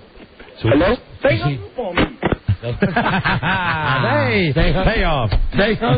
hung up on me. Hey, Don and Mike Show, phone scan. Hello. Hi, Don and Mike. Hi. I got some information on that bird that you guys were talking about. The average life of those kind of birds is about 85 years. 85 years. So Winston Churchill's really parrot, old. right, is 104. That's incredible. Yeah, Some parrots live to be 100, not usually over, though, so even this one's unusual. Wow. Yeah. So he had the parrot for a long, long time before he died? well, he must have. Oh, yeah. Yeah, because, well, I mean, you know, 5 years. he might have like right in the year bought the parrot in the year of his death, but he still likes to walk around the house saying F the Nazis. Yeah, but someone had to teach him to say F Hitler, though. Right. That's what I'm saying. I mean, I'd like to get a zero in on exactly how old the bird is, but I guess maybe it is about 85. I think 104 is what. Yeah, the bird. 104. Okay, so it was around during that area. Bird is 104. Don and Mike show. Hello. And I said Iria. Hello, this is former Prime Minister Jean Chrétien in Canada. This is the problem. We take calls from Canada. Are you calling from Canada, sir? I am calling from Kitchener. It's an hour north of Toronto. Yeah. I have a poem. I have a poem for you for NFL. All right, go ahead. Lay it on us. Canada, we love USA. That is what I call to say. We also like the NFL. And when that team scores, we scream like hell. There is one problem we have with it. It is your beer. It tastes like poop. I think he's looking for a scholarship, Mike. Yeah. Your impression is, Cam. I just like the poem, Rob. And hey, listen, as a father, speaking of Canada, nothing makes a father feel better about the upbringing that he's given his son than when you get a call, as we did from our son, long Martin Luther King Day holiday weekend.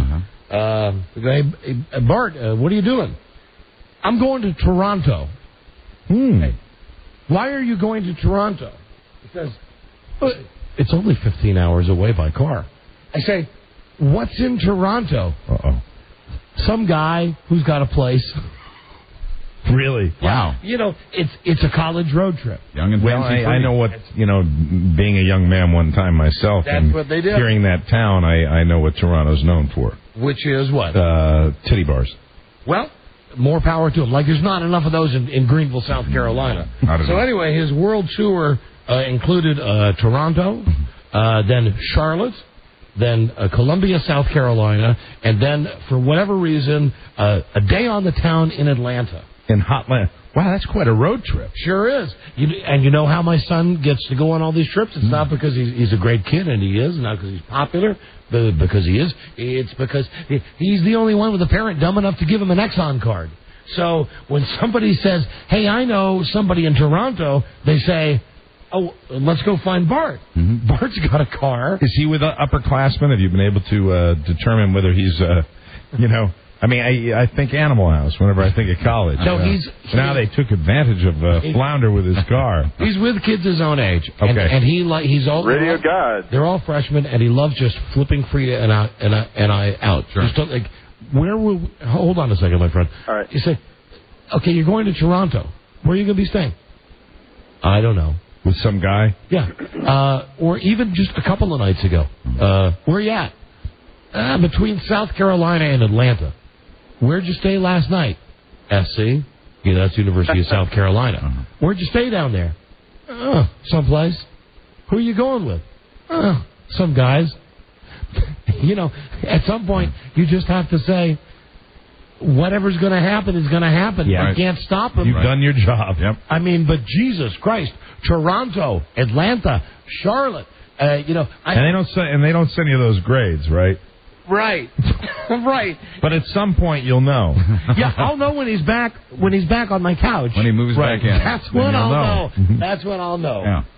Hello. And incidentally, I love him. You know that more than anything, really. I love my son more than anything. But even I have to question the fact he's coming back this weekend. He's coming back this weekend. To study? To study his girlfriend. To study his girlfriend is what I believe. He's coming back. And this is, of course, after the fabulous trip to Toronto, followed by the trip to Atlanta, and the trip to Charlotte, and the trip to Columbia. And he'll need to unwind. And I asked him something about classes. And that's when the conversation went sour. That's when it went. Of course it did. That's when it went bad. Then Dad, I'm handling it. I said, well, what'd you learn up in Toronto? And that's what I always I gotta go. Love you. Goodbye. Click. Really? Yeah. Oh boy. Hi.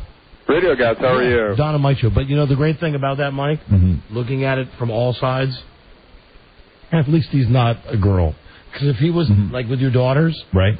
there I would be out of my mind. Yeah, I will. I will. And I know you will. And I will be because, my situation, too. And it's the, but I'm not there all the time. It's the incredible double standard that we have, regardless of your marital status. Mm-hmm. The incredible double standard we have with boys and with girls, even when they get to be, my son will be 19 at the end of next month.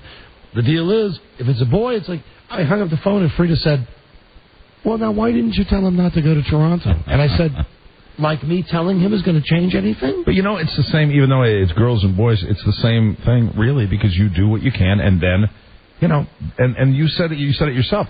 When you told me the fact that they don't let you know what his GPA is, and you can't check on that, or you can't check on whether he's going to class or not, that blew me away. Well, I'll find out. If that's the way it is, you gotta have that attitude. You gotta dude the best you can, You can do. Have a good time in Toronto. We also had we had another conversation with him. I'll tell you about another time. That was, my wife, Frida, was having the conversation with him, and he was being incredulous. I can't believe you're serious. He likes being dramatic, I can't believe you're serious. And what she said to him was something that certainly she's heard me say a million times, and he's heard me say a million times. If you don't do well in college, if you can't cut it in college, he was saying, well, can I come back home? And the answer is yes, of course, you'll always have a home here. You're welcome in our house for 30 days until you find a job and a crappy apartment.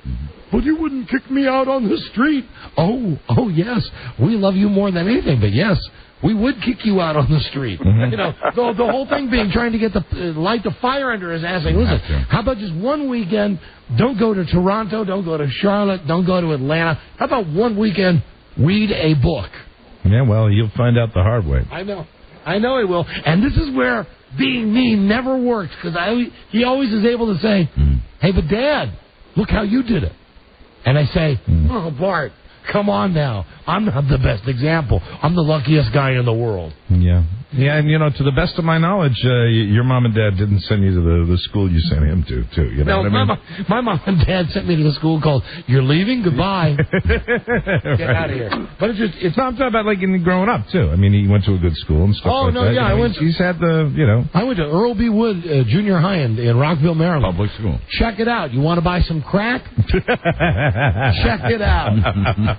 No, I don't know if they sell crack there anymore. Oh, of course they do. They used to. Way back before crack was even crack. Back in the day. Way back. They had it in the school store. Do you know, I have a prediction. I think really, I know it's tough. The freshman year of college is when kids wig out. And a lot of them wig out for a variety of reasons. But I really think if he can hang in there and get through his freshman year, it gets better. Because you probably have that time where he just, I don't want to predict anything. But you might find him getting almost appreciative in his sophomore year. I know it might not seem like a possibility. Knock me over with a feather when that happens. But I love him anyway. I know you do. I love him anyway. Having a great Toronto. I said Toronto, all the place. No offense if you're listening up there, but Toronto. Come on, Jesus. Multicultural. Yeah. Toronto. See, you're closer to Miami. What kind of an idiot are you? It's like it's cold. Yeah. January. But Dad, we got a friend that's got a place up there. Anyway, I'm sorry. Listen, you're on the air. Hello. Don and Mike, how are you guys? We're doing great, thanks. I got a cheer for you. All right. Oh, like those cheerleaders in the lingerie bowl? Yeah, just hold on. All right. 2468, Don and Mike, you are great. 36912. Watch those girls; they'll make you swell. That was worth the wait. Yeah. Don and Mike. Good job. Hello. Hello. Well and 12. Brilliant. Very close to Orion. Don and Mike, hello. Oops, what's happening here? Everybody thinks they can rhyme, but nobody can. Hello, Don and Mike show. Yeah, how you guys doing? We're doing very well, thank you. I want all the crap. Pardon me? 3-1. Pardon me? I'm the guy that won all the junk that Frida got the shopping spree from. Oh, yes. I came down today to pick it up. Yeah, and? It's a bunch of junk. Well, you knew it was a bunch of junk. What did I tell you the day my wife won that shopping spree? But I at least thought it was new stuff. I mean, I got old wallets from Frida. I got her voter registration card and everything. You must have gotten a box of some others. Are you kidding? Oh, no, I swear to God. You got my wife's voter registration card? Clerical error. From 1994. Okay, let's keep this on the down low. Hold on a second, please. 2, 4, 6, 8. Don and Mike are really neat. Don and Mike show. That's scary. Yeah. To me, that the guy got my wife's voter registration card. Christ, I hope she's not listening. Well, she's not called yet, so that's a good sign. Hope she stayed late at work today. Don and Mike, hello. Don and Mike are really scary, and their chests are really smooth. Rita right now is just trying to vote. Oh, hey, we're out of... Don and Mike. You're it. Hi, Don and Mike show. Hey, this is Richard Asiago. Yes, hi, Dick. Heard Greaseman during Thanksgiving on the way home in Pennsylvania. Congratulations. Great story. And they wonder why he's not successful anymore. That was the prize. That didn't rhyme. Hey, thanks for calling, sir. Greaseman. I'm still loving it. Don and Mike, hello. Besides, how could you? Isn't he the famous one? Hey, kill 4 more, get a whole week off. Oh yeah, he was the one for that. That was one of his sins. Yesterday's big special MLK show. Right. Hey, it's the Grease on MLK Day. I mean, pandered to some of my friends. Hello, Don and Mike. Hey, Don, it's Al. Hi, Al. How you doing? I just wanted to tell you about IHOP and what not to get for breakfast. I got that savory steak thing. Yeah? Got the work cleaned out the bathroom. Nobody went in there for about a good 2.5 hours. All right, that's a good call. That's good. Hold on there. World where only So are you saying that what happened in the bathroom was unsavory? It was unsavory in there. He made it up. Somewhere there was Buzz's intro. You, sir, you're the last caller on the phone scan. You won the complete first season of Curb Your Enthusiasm. You earned it. Thank you very much. With Larry David. Did you see it last night? No. No. Let me just tell everybody. Just tell. Curb Your Enthusiasm on Monday now? Sunday night. I'm sorry. I'm thinking today's Monday. Right. No, I was busy. Sunday. Oh, you were winning money. Yes, I was gambling. So Sunday night, the Eagles are going down, and I'm calling everybody that I know. Like, isn't this great? Yeah, so I call my buddy Rob. Rob says, I'm not watching the game. I know Philadelphia's going to lose. Turn on Larry David right now. He's got retards watching his car. Oh, dear. And I've not seen it yet. You'll love it. Hey, what was that, sir? Sounded a lot like that, as a matter of fact. I got to go to the bathroom again. They're chasing me away. You have to go to your... Well, all right, listen, enjoy the Curb Your Enthusiasm DVD box set. That's from HBO. Thank you very much. Thank you very hard. And have a savory steak. Anyway, what was funny was that we were just doing that whole thing last week about trainables. Right. And when I turned it on for a brief moment, he had... And these actors... He had some trainables. Oh, they were actors playing? Well... We think. Who knows? You never know with that show. Who knows? But there was one guy that was cleaning his rims, giving him quite the rim job. Wonderful rim job. Was just really so tarted out. You'll love the episode. So tarted out. And Larry, it's just how he was interacting with them and all that? Again, I only saw 2 seconds of it. I'm watching the football. I call Rob. Rob says, turn on HBO right now. Larry David has retards watching his car. It's fantastic the way they're woven into the tale. Yeah. Buzz? Yes. It's time for the news and the comments already. Yeah. For God's sakes. What is your lead story today, Buzz? Today, a report of what is supposedly the world's first death by marijuana. Whoa. That's right. News that appeals to Buzz. No, this, dude, you're getting this Adele. does not appeal to me. Oh, that's it. You want to live. I do. You want to, like me. I want to live. I'm ready to die today. I was ready to die 3 hours ago, but now I'm here. Yeah. See if Joe Hardinger can get insurance now. Stay tuned for news and comments, coming up on the Don and Mike Show. Don and Mike Show. Buzz is coming right up with his new show. Mike, that was very professional. This is the Don and Mike Show. What's the word from Planet Crackpot? The Don and Mike Show.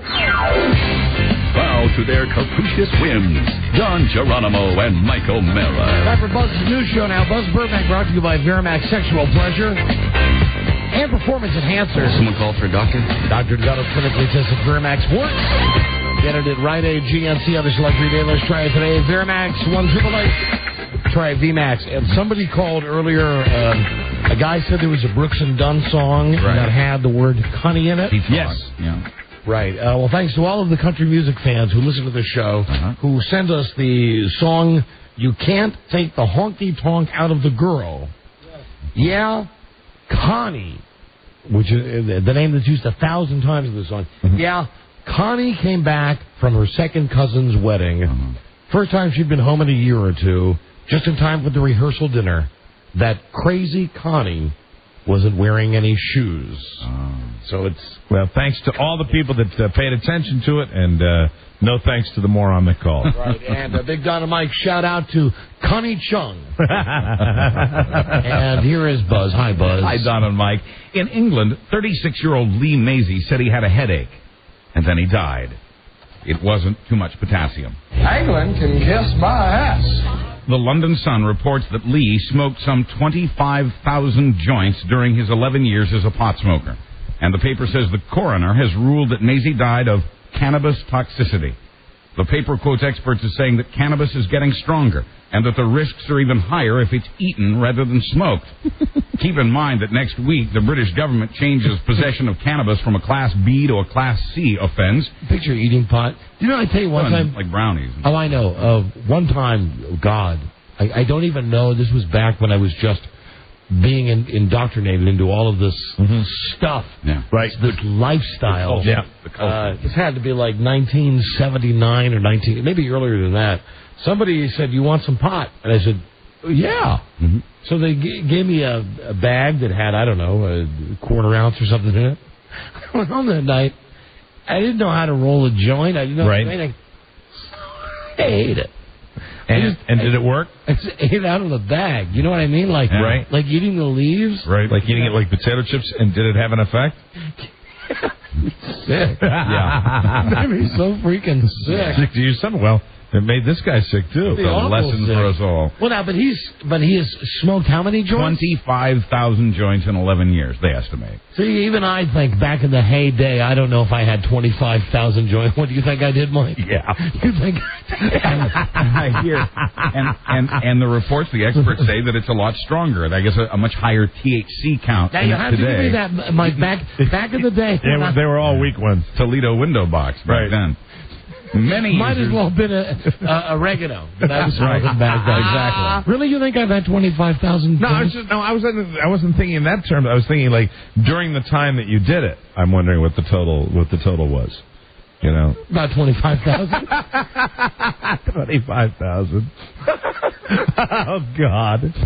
So they're downgrading the legal offense of possessing marijuana in England. Many users interpret this to mean that weed will now be legal in England. The British government is spending £1 million to get out the word that pot is still illegal there. You drink enough water, you can kill yourself. Yeah, exactly. You OD on anything. Good point, Mike. Thank you for that. You're welcome, Buzz. America, that was for you. I bet I've had 25,000 glasses of water. Well, yeah. And look, but it's not cumulative. And does this mean it's cumulative, like at a certain point, or because it was concentrated? I would assume he was doing that every single day. I'm a dead man walking. It doesn't matter what I've done the last 8 years. No, I think your body flushes everything out, doesn't it? Your body is your body. Mostly, and Connie. But if this was very strong and if it built up in his bloodstream, I don't know. I've never heard of this before. They say it was cannabis toxicity. You know, my friend who does not partake anymore is being a very good sport about this. But if you ever get a similar story about booze, I just don't want to hear it on this radio show. Yeah. Please. Alcohol will be the drug of choice for tens of thousands of Americans who will tonight play the State of the Union drinking game. And Mike, listen, I'm guilty there too. Even though I started drinking after I gave up pot, right? I would think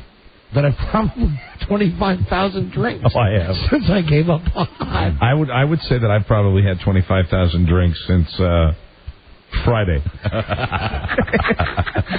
A website dedicated to this sport, this State of the Union drinking game, says it goes like this. One shot... Now take your time on this. I will. All right. I will. One shot of hard liquor or a big gulp of beer each time something gets said. If and when the president says... Wait. Oh, okay, so there are specifics. I'll give you some examples to start with. If and when the president says, the state of our union is strong, that's a drink. If he refers to the men and women in our armed forces, that's a drink.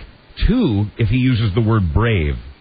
Each time he says Iraq, that's a sip. Same with the word terror, no matter how he pronounces it. Saddam and or Hussein is good for a drink, but weapons of mass destruction earns 2 drinks. If he says nuclear... that's a drink.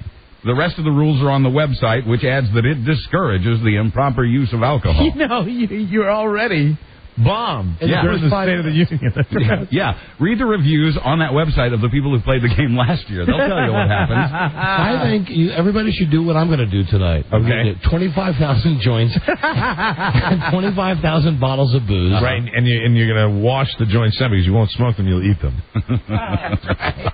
Yum. Kobe Bryant has been fired as a spokesman for McDonald's. Oh, Lord. More accurately, the company says its 3-year endorsement deal with the embattled NBA star expired on December 31st and was not renewed.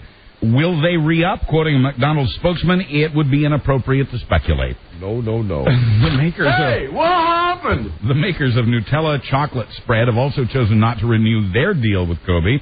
The 5-time All-Star who helped the Lakers win 3 NBA championships is out now with a broken shoulder while he awaits trial on rape charges. He admits adultery but says the sex was consensual. Oh, this is Ronald McDonald calling for Kobe Bryant. Kobe. It just doesn't get any better than this. Yeah. You know, the thing is, whether it's an NBA That's player... not how Ronald talks. Or a musician or anybody. The deal is, our whole country, we love to build them up. We love to see them fall. Then we love to see them get back up again. Yeah. Pretty amazing. So with Kobe Bryant, whether he's guilty or not guilty, you know that either way, he'll go through whatever penance it is he has to go through. Right. And he'll come back and we'll love him again. Probably. I mean, you really got to be awful in this country for people not to give you another chance. Do you know there are still people that are still giving Michael Jackson another chance, even though I know... Sure. Of course, he's not guilty until proven innocent. Well, and they do the same thing with political candidates. Right now, I would tell every Democrat... Until proven guilty, I'm sorry. I would tell every Democrat running for president right now that the one thing you want to be terrified of is being called a front runner. Yeah. Because that's it, man, because everybody wants to build you up, and then, bam, they want to tear you We down. love to crucify and then But I think in politics, once they tear you down, they like to keep you down. Yeah, but every once in a while they climb back out. I mean, politics is a nasty game for sure. It is. But in the court of public opinion, because there's not so many other pricks out there waiting just to say, he's a bad guy, don't do that. Right. You can do the most awful stuff, and you can come back. Sure. I mean, when I was watching the Carolina Panthers on Sunday, they were talking about all the stuff that the Panthers have gone through the last couple of years, and you forget right away there was that guy we used to goof on him all the time. The guy who... the receiver, right? Killed his wife or killed his girlfriend or something like that. Or conspired to do it. And there was the guy, the star receiver, Steve Smith for Carolina, caught the winning touchdown pass against St. Louis in overtime. It was just last year that they were having a team meeting, and he beat one of his teammates. Beat the guy. The guy had to go to the hospital. They thought the guy might die. Right. Now, here it is, a year later, and all of a sudden... Carolina Panthers, a team whose destiny has finally arrived, and Steve Smith was having a breakout in the air, and it was a great part of the... How soon we forget. Charlotte community. Right. Yeah, everybody forgets, so don't worry about it, Kobe. You're okay. I mean, look, even OJ. Yeah. Even OJ's walking around. I mean, it's not like he's got deals coming out his ass. Right. But he's doing okay. It's a strange little country we've got. I mean, really... And it's tough to figure it all out. Think about what you really got to do, really, to have society say to you, that's it. Get out. Yeah. Even guys like Ted Bundy. Do you know that they have girls that go down to those jails and want to marry these guys that they'll never be able to get there? I mean, we're and it ain't getting better. Where's the? I hate to alarm anybody, but it ain't getting better. No. Where's the expiration date? It can't be only on these JO politicians. No. It can't just be on these guys. It's pretty amazing, though. Got to be on everybody except disc jockeys. Yes, disc jockeys really just leave us alone. We're like cats. 9 lives. Right. 9 lives.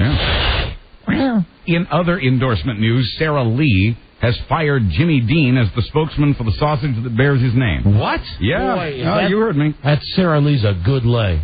You know what they used to say back in high school? What a bitch! They used to say back in high school, nobody doesn't like Sarah Lee. Yeah, well, Jimmy Dean does. Because would she... How you doing, baby? The 75-year-old Virginia multimillionaire says the company told him he no longer meets their marketing needs, which he calls the dumbest thing. I completely agree with that. Michael Jackson's lawyer... I like Jimmy Dean. Yeah. You know, I met Jimmy Dean and Frank Perdue in the same night. Wow, that was And I thought Jimmy Dean rocked and Frank Perdue Well, to say it nicely was a little difficult. But Jimmy Dean would sit there, I walked up, he didn't know me, and I was just talking to the guy. He couldn't have been a nice guy. He's an old country guy, and he's selling sausage. I mean, give him a break. What are they firing him for? Isn't it his sausage? His name is on the sausage, yeah. And a bit of trivia, we wouldn't have... It's only his name, Rob? No, he sold his name. Oh, he sold his name. To Sarah. Oh. Mm-hmm. Michael Jackson's lawyer says there will be no cash settlement this time. Mark Garagos tells ABC there will be no settlement as long as I'm around. You know what she's probably going to do? I'm sorry to interrupt. No, I apologize, but this really upsets me about Jimmy Dean. So Sarah Lee fired him, and she's probably going to bring, the young son on board to sell it. Who's that, Mike? Geddy Lee. It's really just another way of saying that Michael's accuser this time is only in it for the money. And don't forget his dead brother, Bruce. And the guy with the big thing, Tommy. And don't forget the comic book guy, Stan. And then their big fat sister, Peggy. Well, she's dead, though. The late Peggy. His ancestor general. Referring to the boy's family, Garagos says, quote, if my son were molested, I would go to the police, not a money lawyer. Why, he asked, does this family find themselves in the office of the one person who's shaken down my client previously? Good thing the case isn't being tried in the media, huh? A lot of people are still getting into the business of website design, and Vancouver's Mike Rowe is one of them. And since his name is Mike Rowe, R-O-W-E, he thought it would be clever to name his company Microsoft. I thought it would be funny, says Mike, but Bill Gates' Microsoft was not amused. Of course. The mega computer giant and its tough guy lawyers came down hard on Mike, even though he's still in high school. And that is the worst thing they could have done because they're stupid. Yeah, well, I think they might know that now, but... funny. This kid doesn't exist. This kid, nobody knows who he is. Right. Unless they come down on him. Now they give him everything he wants. Here's his forum. He wrote the company asking for compensation. They offered him $10. That made Mike angry, so he asked for $10,000. Then Microsoft sent him an angry but spell-checked 25-page letter essentially accusing him of a shakedown. Quoting Mike, it's kind of funny they'd go after a 17-year-old. It's not their name, it's my name. Microsoft now says it was perhaps too aggressive in this and that it promises now to be fair. What's the kid's name again? Mike Rowe. Mike Rowe. R-O-W-E. That's good. Yeah. That's good. And if they ignore him, right? If they just let him do it, It goes away. it completely goes away. Like one of those things in the news. Tomorrow's going to be sunny, and finally, from Seattle, Washington, and they ended up giving him a copy of Windows 98, and boy, is he happy. Exactly. And in the meantime, the kid, it just would not have even been a blip on the radar, and then it's like, we got to come down on this. Fantastic. Buzz, we have to do this. What is next on your news and comments? Coming up, how telemarketers can figure out how irritated you are with them. Really? Like they can't tell already? No, some can't. Okay, stay tuned. Oh, and I have to mention this, that Tuesday start. What's today? Today's Tuesday, Don. Today. On Friday, you can win the ultimate WWE Grand Prize. Dinner for two at Hooters before WWE SmackDown MCI Center on Jan 27. You'll sit ringside next to beautiful Hooters girls to watch all the action up close and see over 25 of your favorite WWE wrestlers. 25? Courtesy of Hooters. We'll give it away on a Friday. Stay tuned, Buzz. Everybody for Buzz. It's the Don and Mike. You don't have to stay tuned, Buzz. Gosh, I hate to interrupt. It's all been so incredibly fascinating and entertaining and instructive. Really, the time has just flown by. The Don and Mike Show. National Treasures. Don and Mike. Everybody else feel like this? It's like I'm thinking, okay, go home tonight, no football on. I'll watch CSI with my wife. Wait, hold on. Yeah. It's Tuesday. Yeah, Tuesday. Cool. Tuesday. Plus, the president's speech will be on all the channels. At least American Idol will be on first. Yeah, it will be. What time's president come on? 9. East 9. Right. I mean, whatever happened to the good old days when Fox didn't used to cover that? Yeah. When, all the other stations would run it, but Fox would run in Living Color or Married with Children or something good. We still have TV Land and the Game Show Network to retreat to. Patooey. And stuff you've TiVoed. What? Stuff you've TiVoed. Just good thing about it, though. Just remember, you practiced a lot. Hey, those pictures. Yeah. They even practicing my speech. They even had video of him standing in front of like 4 or 5 of his advisors, and he's got his glasses down on his nose. Right. Yeah, and you can imagine one guy in there going, "Hey, you suck. Come on, do it again." One. No. Telemarketers know they can be irritating. Now they can also measure just how irritating.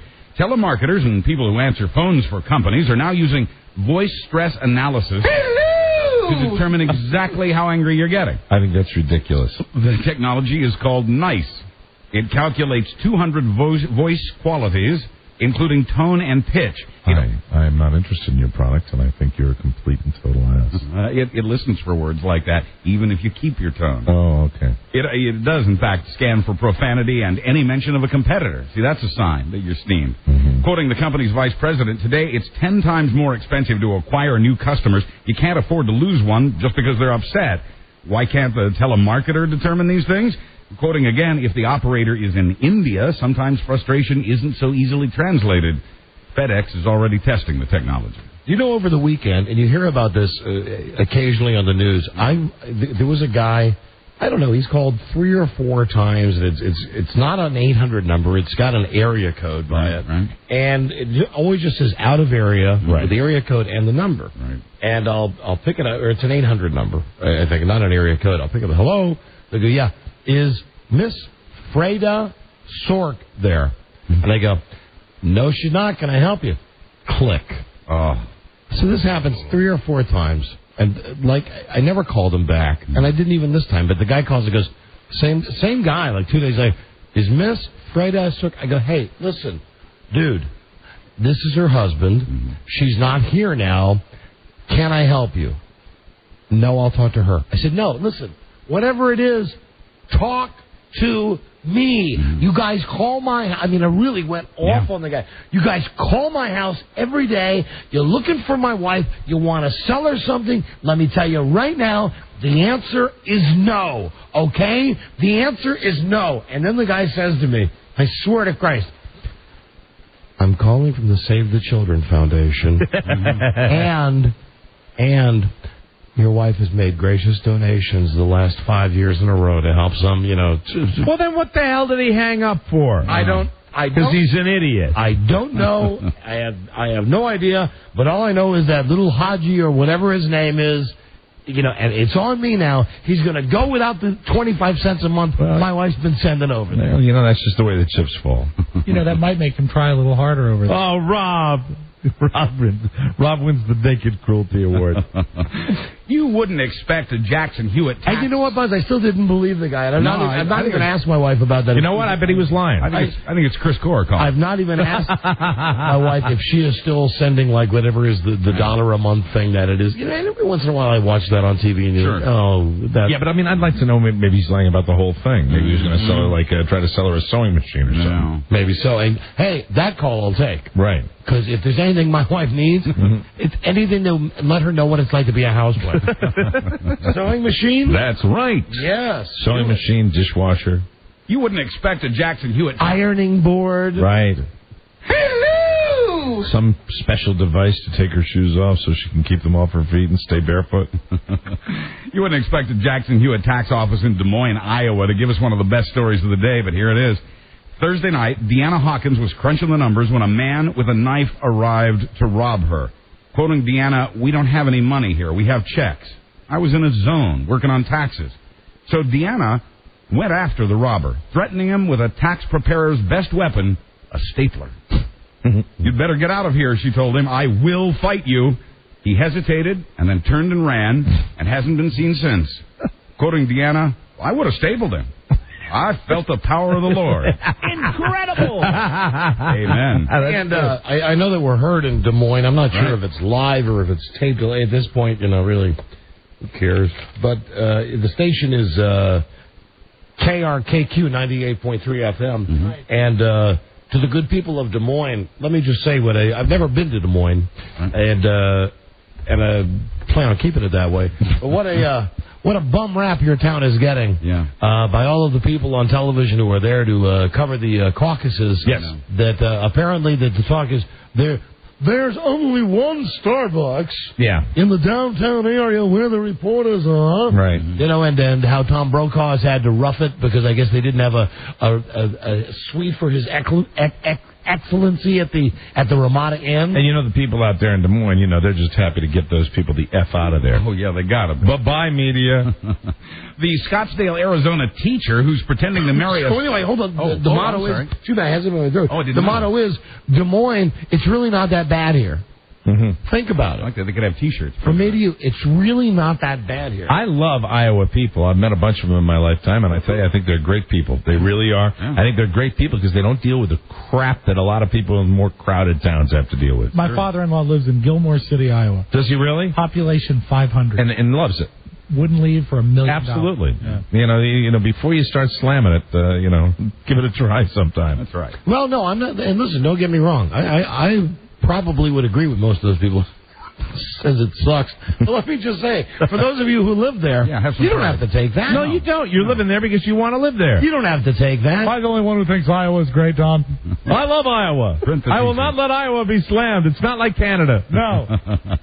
Well, that Scottsdale, Arizona teacher who's pretending to marry a slob on Fox's My Big Fat Obnoxious Fiancé has been suspended from her teaching job. How fantastic is this, Buzz? 23-year-old, it's pretty fantastic. 23-year-old Randy Coy is on leave from a Catholic school in Phoenix, partly because she took a leave of absence to tape the show in the middle of her first year of teaching at that school. And something about the sanctity of marriage. Go F yourself, douchebag. Why is she suspended? And she's gone!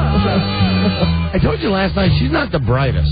No, she's not refrigerator. I can't believe that a teacher, but any girl would not know the fact that this guy is obviously laying it on so thick that she's got to be pretty thick-headed that she doesn't get it. Yeah, but see, I think that it's because of the scam. It's because of the way it's set up. That's why she thinks that he was picked because he's a big sloppy guy. He was picked to dupe her parents. She doesn't know that he's trying to dupe her as well. I think it's I think any woman would be able to take that hook, line, and sinker. And the other thing that I was thinking about last night, do you think, since it's Fox, that it's the old double reverse, that maybe in the very end, the joke will be on the actor? No. No, are you getting another one of your little hunches there? Just throw it. You were right with Joe Millionaire. I'm just throwing it out there. How could it be on the actor? Unless they, shoot him or something. There you go, Rob. It's Fox. It's Fox. Thank you, Rob. In sports, the Alex Rodriguez rumor mill has started up again. ESPN is reporting that trade talks between Texas and Boston involving A-Rod have restarted. I will tell you why that's true, because they have not offered, they have not moved at all on Nomar Garciaparra. So Red Sox fans, I think they're waiting to see if this thing's totally dead before they do that. Mike, when am I going to hear about a Red Sox guy with the name like Smith or Jones? What do you mean? What's your point? Never mind. The NFL's conference final game. The final game on Sunday set some amazing records in the TV ratings. The AFC matchup between the Patriots and the Colts was the highest rated show since last year's Super Bowl. 27 million homes were watching, which is even bigger than the number for last year's Academy Awards. Yeah, no S. And you know why? They were great games. Oh. Even that New England game. And this pissed me off when I was watching that game, that they were saying, let's congratulate the Patriots. There was still a minute left. Oh, especially when that the end of the play and it was down to one knee down on the ground. Right. Now, what happens if Tom Brady's knee wasn't down and it looked like Dwight Freeney had gotten that ball? Oh, I thought that was a fumble. The Colts go down. They score. Let's say there was like a minute 20 left. Right. The Colts go down and score. They onside kick. There's no way. And these guys were saying this when the Patriots still had the ball. I was thinking, even if the Patriots come up to the line and do the kneel down thing, they still got to get rid of the ball. Yeah, the Colts call timeout. Right. They're going to get the ball, even if it's with 10 seconds They're left. going to take another shot at it, and They I really still got thought, a chance. I mean, the place I was watching it went absolutely nuts when that ball went up into the air. You know, that's where really, I think really you go back. I hate the instant replay. No, I like it. You like it? I think it I guess it's justice, but it evens itself out in the end. I suppose it does. But either way, boy, I was bummed out though. The ratings are great because all of the games were so good. Yeah. And the Super Bowl, mark my words, will suck D. Yeah. It will, and I'll tell you why it'll suck D, because the score is going to be like 7-6 or 14-10. Because it's a good. Both teams have great defenses. And how sick am I when I think about the New England Patriots? I just think they're stealing the thunder from my guys. I hate that. I really do. It's sick. Somebody laughed at me about that last night. Well, I'm laughing at you right now. I know. Go Panthers. They're a winning team from Boston. I know. They're a world. They're not from Boston. They've already won. They're not from Boston. They're from Foxborough. Sure they are. They're from Foxborough. They're the Boston Patriots. They're the Foxborough I know it, and Patriots. you know it. And just like they're the New England Red Sox. They are. How dare you, sir? Finally, power corrupts. Absolute power corrupts absolutely. Take 44-year-old Carson Hughes of Newport News, Virginia. He didn't expect to win the hot dog eating contest in Norfolk last year, much less the World Championship at Coney Island, but he did. That was followed by magazine and TV interviews, not to mention the coverage by ESPN. Now he's a madman bent on breaking all kinds of world records for food consumption. He went to an all-you-can-eat buffet in Vegas to do some training. He had the early bird special, which is a 12-ounce steak, 3 eggs, and a plate full of hash browns. He had 6 early bird specials. Now he says he wants to set other records in the arenas of seafood, Chinese food, and chicken wings. Godspeed, Carson Hughes. Godspeed. Thank you. I'm Buzz Burbank on the Don and Mike Show. No. Thank you, Buzz. That's it. We got to go. We'll see you tomorrow with a new episode. We'll get down to the bottom of our Super Bowl trip and all the stuff we didn't get to today. Good day to you, sir. Good day to you, sir. Good day to you, sir. Good day to you, sir. Congratulations. On being alive. And congratulations to you. Thank you. You're right. Being rich. Mr. Winner. And you. Deutschland, Deutschland. Over all. Oh, stop it. I got nothing. BM. So we meet again. This is Sammy Davis Jr. saying, be kind, be nice, and I hope the next performer has the pleasure of having as nice an audience as you've been tonight. And let me leave you swinging.